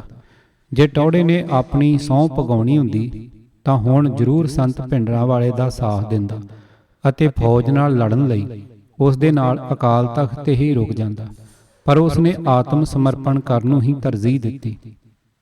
ਸਭ ਤੋਂ ਘਟੀਆ ਰੋਲ ਗਦਾਰ ਹਰਚੰਦ ਸਿੰਘ ਲੌਂਗੋਵਾਲ ਦਾ ਸੀ, ਜਿਹੜਾ 5-6 ਜੂਨ ਦੀ ਦਰਮਿਆਨੀ ਰਾਤ ਨੂੰ ਫੌਜ ਵੱਲੋਂ ਸੁਰੱਖਿਅਤ ਕੱਢ ਲਏ ਜਾਣ ਤੱਕ SGPC ਦੇ ਦਫ਼ਤਰ ਵਿੱਚ ਲੁਕਿਆ ਰਿਹਾ। ਭਾਰਤੀ ਫੌਜ ਵੱਲੋਂ 4 ਜੂਨ ਨੂੰ ਕੀਤੇ ਗਏ ਆਰਾਕਸ਼ੀ ਹਮਲੇ ਨੂੰ ਸੰਤ ਭਿੰਡਰਾਂਵਾਲੇ ਅਤੇ ਉਸ ਦੇ ਸਮਰਥਕਾਂ ਨੇ ਬਹਾਦਰੀ ਅਤੇ ਸਫਲਤਾ ਨਾਲ ਪਛਾੜ ਦਿੱਤਾ ਅਤੇ ਲੜਾਈ ਫਿਰ ਬਿਨਾਂ ਫੈਸਲਾ ਰੁਕ ਗਈ। ਨਫੀਸ ਹਥਿਆਰਾਂ ਨਾਲ ਲੈਸ ਫੌਜ, ਫੌਜੀ ਜਰਨੈਲ ਅਤੇ ਭਾਰਤ ਸਰਕਾਰ ਆਪਣੇ ਪਵਿੱਤਰ ਗੁਰਧਾਮ ਦੀ ਰਾਖੀ ਕਰ ਰਹੇ ਚੰਦ ਕੁ ਪ੍ਰੇਰਿਤ ਅਤੇ ਪ੍ਰਤੀਬੱਧ ਸਿੰਘਾਂ ਦਾ ਅਸਾਧਾਰਨ ਹੌਸਲਾ ਦੇਖ ਕੇ ਬੌਂਦਲ ਗਏ। ਫੌਜੀ ਜਰਨੈਲਾਂ ਨੂੰ ਕਿਸੇ ਵੀ ਕੀਮਤ ਤੇ ਇਹ ਜੰਗ ਜਿੱਤਣ ਲਈ ਅਨੇਕਾਂ ਵਾਰ ਰਣਨੀਤੀ ਬਦਲਣੀ ਪਈ ਅਤੇ ਉਹ ਵੀ ਕੰਪਲੈਕਸ ਵਿੱਚ ਘਿਰੇ ਸੈਂਕੜੇ ਨਿਰਦੋਸ਼ ਸਿੱਖਾਂ ਦੀਆਂ ਜਾਨਾਂ ਦੀ ਪਰਵਾਹ ਕੀਤੇ ਬਿਨਾਂ। 5 ਜੂਨ 1984 ਇੱਕ ਮੋਨੇ ਸਿੱਖ ਮੇਜਰ ਜਨਰਲ ਕੁਲਦੀਪ ਸਿੰਘ ਬਰਾੜ, ਜੋ ਸੰਤ ਭਿੰਡਰਾਂਵਾਲੇ ਦੀ ਗੋਤ ਨਾਲ ਹੀ ਸਬੰਧ ਰੱਖਦਾ ਸੀ, ਨੂੰ ਭਾਰਤ ਸਰਕਾਰ ਵੱਲੋਂ ਅਕਾਲ ਤਖਤ ਤੇ ਸਿੱਧਾ ਹਮਲਾ ਕਰਨ ਲਈ ਚੁਣਿਆ ਗਿਆ। ਭਾਰਤੀ ਫੌਜ ਦੀ ਨਿਪੁੰਨ ਡਿਵੀਜ਼ਨ ਵਜੋਂ ਜਾਣੀ ਜਾਂਦੀ 9ਵੀਂ ਡਿਵੀਜ਼ਨ ਦੇ ਕਮਾਂਡਰ ਮੇਜਰ ਜਨਰਲ ਬਰਾੜ ਨੇ ਅਕਾਲ ਤਖਤ ਤੇ ਸਿੱਧਾ ਹਮਲਾ ਬੋਲ ਦਿੱਤਾ। ਫੌਜੀ ਕਾਰਵਾਈ 'ਚ ਹਿੱਸਾ ਲੈਣ ਵਾਲੀ ਕੇਵਲ ਇਹੀ ਇਕੱਲੀ ਡਿਵੀਜ਼ਨ ਨਹੀਂ ਸੀ, 6 ਹੋਰ ਡਿਵੀਜ਼ਨਾਂ ਵੀ ਇਸ ਕਾਰਵਾਈ ਵਿੱਚ ਸ਼ਾਮਲ ਸਨ। ਤਾਮਿਲਨਾਡੂ ਤੋਂ ਮਦਰਾਸੀ, ਕੇਂਦਰੀ ਭਾਰਤ ਦੇ ਕਬੀਲਿਆਂ ਤੋਂ ਬਿਹਾਰੀ, ਜੰਮੂ ਕਸ਼ਮੀਰ ਤੋਂ ਡੋਗਰੇ ਅਤੇ ਉੱਤਰ ਪ੍ਰਦੇਸ਼ ਤੋਂ ਕਮਾਊ ਅਤੇ ਗੜਵਾਲੀਏ ਸ਼ਾਮਲ ਸਨ। ਇਹਨਾਂ ਤੋਂ ਇਲਾਵਾ ਰਾਜਸਥਾਨ ਤੋਂ ਰਾਜਪੂਤ ਵੀ ਸਨ। ਸਿੱਖ ਵੀ ਹਾਜ਼ਰ ਸਨ, ਜਿਨ੍ਹਾਂ ਦੀ ਹਾਜ਼ਰੀ ਕੇਵਲ ਨਾਮਾਤਰ ਸੀ। ਇਹ ਸਿੱਖ ਭਾਰਤ ਸਰਕਾਰ ਵੱਲੋਂ ਲੋਕ ਦਿਖਾਵੇ ਦੇ ਉਦੇਸ਼ ਨਾਲ ਸ਼ਾਮਲ ਕੀਤੇ ਗਏ ਸਨ ਤਾਂ ਕਿ ਸੰਸਾਰ ਨੂੰ ਇਹ ਵਿਖਾਇਆ ਜਾ ਸਕੇ ਕਿ ਸਿੱਖਾਂ ਨੇ ਵੀ ਇਸ ਹਮਲੇ ਵਿੱਚ ਹਿੱਸਾ ਲਿਆ ਹੈ। ਇਹਨਾਂ ਨਾਮਾਤਰ ਸਿੱਖਾਂ ਨੂੰ ਸੱਚੇ ਸਿੱਖ ਨਹੀਂ ਕਿਹਾ ਜਾ ਸਕਦਾ। ਇਹ ਜ਼ਿਆਦਾਤਰ ਨਿਰੰਕਾਰੀਆਂ ਦੇ ਸਮਰਥਕ ਸਨ ਅਤੇ ਕੁਝ ਕੁ ਸੱਚਾਈ ਤੋਂ ਅਣਜਾਣ ਅਤੇ ਮਜਬੂਰ ਸਨ। ਫੌਜ ਵੱਲੋਂ ਸੰਤ ਭਿੰਡਰਾਂਵਾਲੇ ਦੇ ਖਿਲਾਫ ਵਰਤੋਂ ਵਿੱਚ ਲਿਆਂਦਾ ਗਿਆ ਜੰਗੀ ਸਮਾਨ ਹੇਠ ਲਿਖਿਆ ਸੀ। ਨੰਬਰ 1, 105 mm ਦੀਆਂ ਭਾਰੀ ਤੋਪਾਂ ਬੀੜੇ ਹੋਏ 38 ਟਨ ਵਜੰਤਾ ਟੈਂਕ। ਨੰਬਰ 2, ਭਾਰੀ ਤੋਪਖਾਨਾ ਜਿਸ ਵਿੱਚ 25 ਪਾਊਡਰ ਤੋਪਾਂ, ਹੋਵਿਸਟਰ ਗੰਨਾਂ, ਮਾਸਟਰ ਗੰਨਾਂ ਅਤੇ 3.7 ਇੰਚ ਹਾਵਲ ਗੰਨਾਂ ਸ਼ਾਮਲ ਸਨ। ਨੰਬਰ 3, ਬਖਤਰਬੰਦ ਗੱਡੀਆਂ। ਨੰਬਰ 4, OT 64 ਬਖਤਰਬੰਦ ਗੱਡੀਆਂ। ਇਹ ਪੋਲੈਂਡ ਦੀਆਂ ਬਣੀਆਂ 8 ਪਹੀਆਂ ਗੱਡੀਆਂ ਸਨ। Number 5 helicopter. ਦਰਬਾਰ ਸਾਹਿਬ ਤੇ ਹਮਲਾ ਕਰਨ ਲਈ ਉਪਰੋਕਤ ਜੰਗੀ ਸਮਾਨ ਨਾਲ ਲੈਸ ਕੇ ਸੁੰਦਰ ਜੀ ਨੇ ਮਕਰਪੁਣੇ ਨਾਲ ਕਿਹਾ, ਜਦੋਂ ਅਸੀਂ ਦਰਬਾਰ ਸਾਹਿਬ ਕੰਪਲੈਕਸ ਦੀ ਹਦੂਦ 'ਚ ਦਾਖਲ ਹੋਏ ਤਾਂ ਸਾਡੇ ਮਨਾਂ 'ਚ ਨਿਮਰਤਾ ਅਤੇ ਬੁੱਲ੍ਹਾਂ ਤੇ ਪ੍ਰਾਰਥਨਾ ਸੀ। ਸੁੰਦਰ ਜੀ ਦਾ ਇਹ ਕਥਨ ਹਿੰਦੂਆਂ ਵਿੱਚ ਪ੍ਰਚਲਿਤ ਇੱਕ ਬੜੇ ਵਿਸ਼ੇਸ਼ ਅਖਾਣ ਦੀ ਯਾਦ ਦਿਵਾਉਂਦਾ ਹੈ। ਇਹ ਹੈ, ਮੂੰਹ ਮੇ ਰਾਮ ਰਾਮ ਬਗਲ ਮੇ ਛੁਰੀ। ਉਹਨਾਂ ਆਪਣੇ ਦਿਲਾਂ ਅੰਦਰ ਪੂਰੀ ਬਦਨੀਤੀ ਅਤੇ ਮਨਾਂ ਵਿੱਚ ਪੂਰੀ ਬੇਰਹਿਮੀ ਰੱਖਦੇ ਹੋਏ ਦਰਬਾਰ ਸਾਹਿਬ ਸਮੂਹ ਤੇ ਹੱਲਾ ਬੋਲ ਦਿੱਤਾ। ਉਹਨਾਂ ਨੇ ਅਕਾਲ ਤਖਤ ਅਤੇ ਉਸ ਦੇ ਨਾਲ ਲੱਗਦੀਆਂ ਇਮਾਰਤਾਂ ਤੇ ਦਿਨ ਭਰ ਨਿਰੰਤਰ ਗੋਲਾਬਾਰੀ ਜਾਰੀ ਰੱਖੀ, ਪਰ ਸ਼ੇਰ ਬਹਾਦਰ ਸੰਤ ਭਿੰਡਰਾਂਵਾਲੇ ਅਤੇ ਉਸ ਦੇ ਲੜਾਕੂ ਸਾਥੀਆਂ ਨੂੰ ਭੈ ਭੀਤ ਕਰਨ ਵਿੱਚ ਅਸਫਲ ਰਹੇ। ਉਹ ਲੜਾਈ ਜਿੱਤਣ ਵਿੱਚ ਵੀ ਕਾਮਯਾਬ ਨਾ ਹੋਏ। ਇੱਕ ਵਾਰ ਫਿਰ ਇਸ ਦਿਨ ਦੀ ਲੜਾਈ ਬਿਨਾਂ ਨਤੀਜਾ ਰੁਕ ਗਈ, ਪਰ ਭਾਰਤੀ ਫੌਜ ਨੂੰ ਮੂੰਹ ਦੀ ਖਾਣੀ ਪਈ। ਜਦੋਂ ਰਾਤ ਢਲੀ ਤਾਂ ਤਿੰਨੇ ਤਜਰਬੇਕਾਰ ਜਨਰਲ ਕੇ ਸੁੰਦਰ ਜੀ, RS ਦਿਆਲ ਅਤੇ KS ਬਰਾੜ ਮਾਯੂਸੀ ਦੀ ਸਥਿਤੀ 'ਚ ਸਿਰ ਜੋੜ ਬੈਠੇ ਅਤੇ ਬਹਾਦਰ ਜਰਨੈਲ ਸੰਤ ਜਰਨੈਲ ਸਿੰਘ ਭਿੰਡਰਾਂਵਾਲੇ ਨੂੰ ਕਾਬੂ ਕਰਨ ਲਈ ਨਵੀਂ ਰਣਨੀਤੀ ਤਿਆਰ ਕਰਨ ਲੱਗੇ। ਉਹਨਾਂ ਇੰਦਰਾ ਗਾਂਧੀ ਦੀ ਸੰਤ ਭਿੰਡਰਾਂਵਾਲੇ ਨੂੰ ਜਿੰਦਾ ਜਾਂ ਮੁਰਦਾ ਫੜਨ ਦੀ ਇੱਛਾ ਪੂਰੀ ਕਰਨ ਲਈ ਹਰ ਕੋਸ਼ਿਸ਼ ਕੀਤੀ। ਇਹੀ ਇੰਦਰਾ ਗਾਂਧੀ ਦਾ ਇੱਕੋ ਇੱਕ ਮੁੱਖ ਮੰਤਵ ਸੀ ਜੋ ਉਸਨੇ ਫੌਜ ਦੇ ਜ਼ਿੰਮੇ ਲਾਇਆ ਸੀ, ਪਰ ਇਹ ਕਾਰਜ ਇੰਨਾ ਸੁਖਾਲਾ ਨਹੀਂ ਸੀ। ਇਸੇ ਕਾਰਨ ਹੀ ਫੌਜੀ ਜਨਰਲ ਅਤੇ ਇੰਦਰਾ ਗਾਂਧੀ ਸਾਰੇ ਹੀ ਬੜੇ ਚਿੰਤਾਤੁਰ ਸਨ। ਉਪਰੋਕਤ ਤਿੰਨਾਂ ਜਰਨੈਲਾਂ ਵੱਲੋਂ ਘੜੀ ਗਈ ਤਾਜ਼ਾ ਰਣਨੀਤੀ ਇਹ ਸੀ ਕਿ ਅਕਾਲ ਤਖਤ ਤੇ ਸਾਰੇ ਪਾਸਿਓਂ ਇਕੱਠਿਆਂ ਸਿੱਧਾ ਹਮਲਾ ਕੀਤਾ ਜਾਵੇ। ਪਹਿਲੀ ਬਟਾਲੀਅਨ ਦੇ ਵਿਸ਼ੇਸ਼ ਸਿਖਲਾਈ ਪ੍ਰਾਪਤ ਕਮਾਂਡੋਆਂ, ਜਿਨ੍ਹਾਂ ਕਾਲੀਆਂ ਵਰਦੀਆਂ ਪਹਿਨੀਆਂ ਹੋਈਆਂ ਸਨ ਅਤੇ ਬੁਲਟ ਪ੍ਰੂਫ ਜੈਕਟਾਂ ਪਹਿਨ ਰੱਖੀਆਂ ਸਨ, ਨੂੰ ਕੰਪਲੈਕਸ ਦੇ ਮੁੱਖ ਦੁਆਰ ਰਾਹੀਂ ਅੰਦਰ ਦਾਖਲ ਹੋਣ ਦੇ ਆਦੇਸ਼ ਦਿੱਤੇ ਗਏ। ਪਰ ਜਿਉਂ ਹੀ ਉਹਨਾਂ ਅੰਦਰ ਪੈਰ ਧਰੇ ਤਾਂ ਉਹ ਰਸਤੇ ਦੇ ਦੋਹੇ ਪਾਸੇ ਘਾਤ ਲਾਈ ਬੈਠੇ ਰਾਖਿਆਂ ਦੀਆਂ ਬੰਦੂਕਾਂ ਨੇ ਮਾਰ ਮੁਕਾਏ। ਇਹਨਾਂ ਚੋਂ ਜਿਹੜੇ ਥੋੜੇ ਕੁ ਬਚ ਕੇ ਪਰਕਰਮਾਂ ਵੱਲ ਨੱਠ ਗਏ, ਉਹਨਾਂ ਦਾ ਅਕਾਲ ਤਖਤ ਦੇ ਦੁਆਲੇ ਸ਼ਿਸ਼ਤਾਂ ਬੰਨੀ ਬੈਠੇ ਰਾਖਿਆਂ ਨੇ ਮੱਕੂ ਠੱਪ ਦਿੱਤਾ। ਐਵੇਂ ਕਮਾਂਡੋਆਂ ਦਾ ਹੱਲਾ ਪੂਰੀ ਤਰ੍ਹਾਂ ਅਸਫਲ ਹੋਇਆ। ਅਖੌਤੀ ਬਹਾਦਰ ਕਮਾਂਡੋਆਂ ਨੂੰ ਆਪਣੇ ਜ਼ਿੰਮੇ ਲੱਗਾ ਕਾਰਜ ਨੇਪਰੇ ਚਾੜ੍ਹਨਾ ਅਸੰਭਵ ਪ੍ਰਤੀਤ ਹੋਇਆ। ਹੁਣ ਬਰਾੜ ਨਿਰਾਸ਼ ਹੋ ਉੱਠਿਆ, ਕਿਉਂਕਿ ਉਹ ਬਹਾਦਰ ਲੜਾਕੂ ਸਿੰਘਾਂ ਨੂੰ ਉਹਨਾਂ ਦੇ ਟਿਕਾਣਿਆਂ ਤੋਂ ਖਦੇੜਨ ਵਿੱਚ ਅਸਫਲ ਹੋ ਗਿਆ ਸੀ। ਉਸ ਨੇ ਆਪਣਾ ਕਾਰਜ ਨੇਪਰੇ ਚਾੜ੍ਹਨ ਲਈ ਆਪਣੀ ਫੌਜ ਨੂੰ ਸਿੱਖ ਰਾਖਿਆਂ ਉੱਪਰ ਬੇਹੋਸ਼ ਕਰਨ ਵਾਲੇ ਬੰਬ ਸੁੱਟਣ ਦਾ ਹੁਕਮ ਦਿੱਤਾ। ਇਹਨਾਂ ਰਸਾਇਣਕ ਹਥਿਆਰਾਂ ਨੇ ਲੜਾਕੂ ਸਿੰਘਾਂ ਨੂੰ ਨੀਮ ਬੇਹੋਸ਼ ਕਰ ਦਿੱਤਾ। ਕੇਵਲ ਅਜਿਹਾ ਕਰਨ ਉਪਰੰਤ ਹੀ ਕਮਾਂਡੋ ਘੰਟਾ ਘਰ ਦੁਆਰ ਰਾਹੀਂ ਅੰਦਰ ਦਾਖਲ ਹੋ ਸਕੇ ਅਤੇ ਨੀਮ ਬੇਹੋਸ਼ ਸਿੰਘਾਂ ਨੂੰ ਗੋਲੀਆਂ ਮਾਰ ਦਿੱਤੀਆਂ। ਕੀ ਇਸ ਨੂੰ ਸਾਵੀਂ ਜੰਗ ਕਿਹਾ ਜਾ ਸਕਦਾ ਹੈ? ਕੀ ਇਸ ਨੂੰ ਬਹਾਦਰੀ ਕਹਿ ਸਕਦੇ ਹਾਂ? ਇਹ ਸਭ ਸ਼ਰਮਨਾਕ ਸੀ, ਇਸ ਤੋਂ ਵੱਧ ਕੁਝ ਨਹੀਂ। ਖੈਰ, ਜਦੋਂ 10ਵੀਂ ਗਾਰਡ ਬਟਾਲੀਅਨ, ਜਿਸ ਨੂੰ ਭਾਰਤੀ ਫੌਜ ਦਾ ਗੌਰਵ ਸਮਝਿਆ ਜਾਂਦਾ ਹੈ, ਦੀ ਮਦਦ ਪ੍ਰਾਪਤ ਹੋਣ ਤੇ ਕਮਾਂਡੋ ਪਰਕਰਮਾਂ ਵਿੱਚ ਦਾਖਲ ਹੋਏ ਤਾਂ ਉਹਨਾਂ ਨੂੰ ਸਾਰੀਆਂ ਦਿਸ਼ਾਵਾਂ ਤੋਂ ਗੋਲੀਆਂ ਦੀ ਬੁਛਾੜ ਦਾ ਸਾਹਮਣਾ ਕਰਨਾ ਪਿਆ। ਇਹ ਜਨਰਲ ਸੁਬੇਗ ਸਿੰਘ ਦੀ ਮਾਰਕੇ ਦੀ ਯੋਜਨਾਬੰਦੀ ਅਤੇ ਯੁੱਧ ਨੀਤੀ ਸੀ, ਜਿਸ ਨੇ ਭਾਰਤੀ ਫੌਜ ਦੇ ਤਿੰਨਾਂ ਜਨਰਲਾਂ ਨੂੰ ਮਾਤ ਦੇ ਦਿੱਤੀ। ਜਨਰਲ ਸੁਬੇਗ ਸਿੰਘ ਦੁਆਰਾ ਸਿੱਖਿਅਤ ਅਤੇ ਤਾਇਨਾਤ ਰਖਵਾਲੇ ਸਿੰਘਾਂ ਨੇ ਇਹਨਾਂ ਨਵੇਂ ਗਾਰਡਾਂ ਦੀ ਵਾਢੀ ਪਾ ਦਿੱਤੀ। ਇਵੇਂ ਹਮਲਾਵਰਾਂ ਨੂੰ ਭਾਰੀ ਜਾਨੀ ਨੁਕਸਾਨ ਪਹੁੰਚਾ ਕੇ ਬਹਾਦਰ ਸਿੰਘਾਂ ਨੇ ਦੂਜਾ ਹੱਲਾ ਵੀ ਪਛਾੜ ਦਿੱਤਾ। ਇਸ ਉਪਰੰਤ 200 ਕਮਾਂਡੋਆਂ ਅਤੇ ਲਗਭਗ ਇੰਨੇ ਹੀ ਗਾਰਡਾਂ ਵੱਲੋਂ ਕੀਤਾ ਗਿਆ ਤੀਜਾ ਹਮਲਾ ਕੁਝ ਹੱਦ ਤੱਕ ਸਫਲ ਹੋ ਗਿਆ, ਜਦੋਂ ਉਹਨਾਂ ਚੋਂ ਕੁਝ ਅਕਾਲ ਤਖਤ ਦੇ ਸਾਹਮਣੇ ਪਹੁੰਚ ਗਏ। ਪਰ ਜਿਉਂ ਹੀ ਉਹ ਅਕਾਲ ਤਖਤ ਅਤੇ ਦਰਸ਼ਨੀ ਡਿਉੜੀ ਵਿਚਾਲੇ ਵਿਹੜੇ ਵਿੱਚ ਪਹੁੰਚੇ ਤਾਂ ਉਹ ਅਕਾਲ ਤਖਤ ਦੇ ਅੰਦਰ ਟਿਕਾਣੇ ਬਣਾਏ ਬੈਠੇ ਰਾਖਿਆਂ ਦੇ ਦਸਤਿਆਂ ਨੇ ਭੁੰਨ ਸੁੱਟੇ। ਬਾਕੀ ਦੇ ਸੁਰੱਖਿਅਤ ਭੱਜ ਨਿਕਲੇ। ਇਹ ਕੰਪਲੈਕਸ ਦੇ ਮੁੱਖ ਦੁਆਰ ਜਾਂ ਉੱਤਰੀ ਬਾਹੀ ਦੀ ਲੜਾਈ ਦਾ ਦ੍ਰਿਸ਼ ਸੀ। ਮਦਰਾਸੀਆਂ ਨੂੰ ਸਰਾਂ ਹੋਸਟਲ ਕੰਪਲੈਕਸ ਵਾਲੇ ਪਾਸਿਓਂ ਦਰਬਾਰ ਸਾਹਿਬ ਸਮੂਹ 'ਚ ਦਾਖਲ ਹੋਣ ਦਾ ਹੁਕਮ ਦਿੱਤਾ ਗਿਆ ਸੀ, ਪਰ ਉਹ ਪਰਕਰਮਾਂ ਦੇ ਨੇੜੇ ਵੀ ਨਾ ਪਹੁੰਚ ਸਕੇ। ਉਹਨਾਂ ਨੂੰ ਦੱਖਣੀ ਬਾਹੀ ਵਾਲੇ ਪਾਸੇ ਤਾਇਨਾਤ ਕਰਕੇ ਹਲਕੇ ਹਥਿਆਰਾਂ ਨਾਲ ਲੈਸ ਸਿੱਖ ਰਾਖਿਆਂ ਦੇ ਦਸਤਿਆਂ ਨੇ ਬੁਰੀ ਤਰ੍ਹਾਂ ਮਾਰ ਮੁਕਾਇਆ। ਇਵੇਂ ਤਿੰਨਾਂ ਫੌਜੀ ਜਰਨੈਲਾਂ ਦੁਆਰਾ ਉੱਤਰੀ ਦਿਸ਼ਾ ਵੱਲੋਂ ਕਮਾਂਡੋਆਂ ਅਤੇ ਗਾਰਡਾਂ ਅਤੇ ਦੱਖਣੀ ਬਾਹੀ ਵੱਲੋਂ ਮਦਰਾਸੀਆਂ ਅਤੇ ਗੜਵਾਲੀਆਂ ਰਾਹੀਂ ਇਕੱਠਿਆਂ ਦਾਖਲਾ ਕਰਨ ਅਤੇ ਫਿਰ ਅਕਾਲ ਤਖਤ ਤੇ ਸਿੱਧੇ ਹਮਲੇ ਦੀ ਪੋਜੀਸ਼ਨਾਂ ਲੈਣ ਦੀ ਬਣਾਈ ਰਣਨੀਤੀ ਵੀ ਸਿੱਖ ਖਾੜਕੂਆਂ ਨੇ ਅਸਫਲ ਬਣਾ ਦਿੱਤੀ। ਤਿੰਨਾਂ ਫੌਜੀ ਜਰਨੈਲਾਂ ਸੁੰਦਰ ਜੀ, ਦਿਆਲ ਜੀ ਅਤੇ ਬਰਾੜ ਜੀ, ਜਿਨ੍ਹਾਂ ਇੰਦਰਾ ਗਾਂਧੀ ਕੋਲ ਸੰਤ ਭਿੰਡਰਾਂਵਾਲੇ ਨੂੰ 2 ਘੰਟਿਆਂ ਦੇ ਅੰਦਰ ਅੰਦਰ ਜਿੰਦਾ ਜਾਂ ਮੁਰਦਾ ਫੜ ਲੈਣ ਦੀਆਂ ਡੀਂਗਾਂ ਮਾਰੀਆਂ ਸਨ, ਦੀ ਫੂਕ ਨਿਕਲ ਗਈ।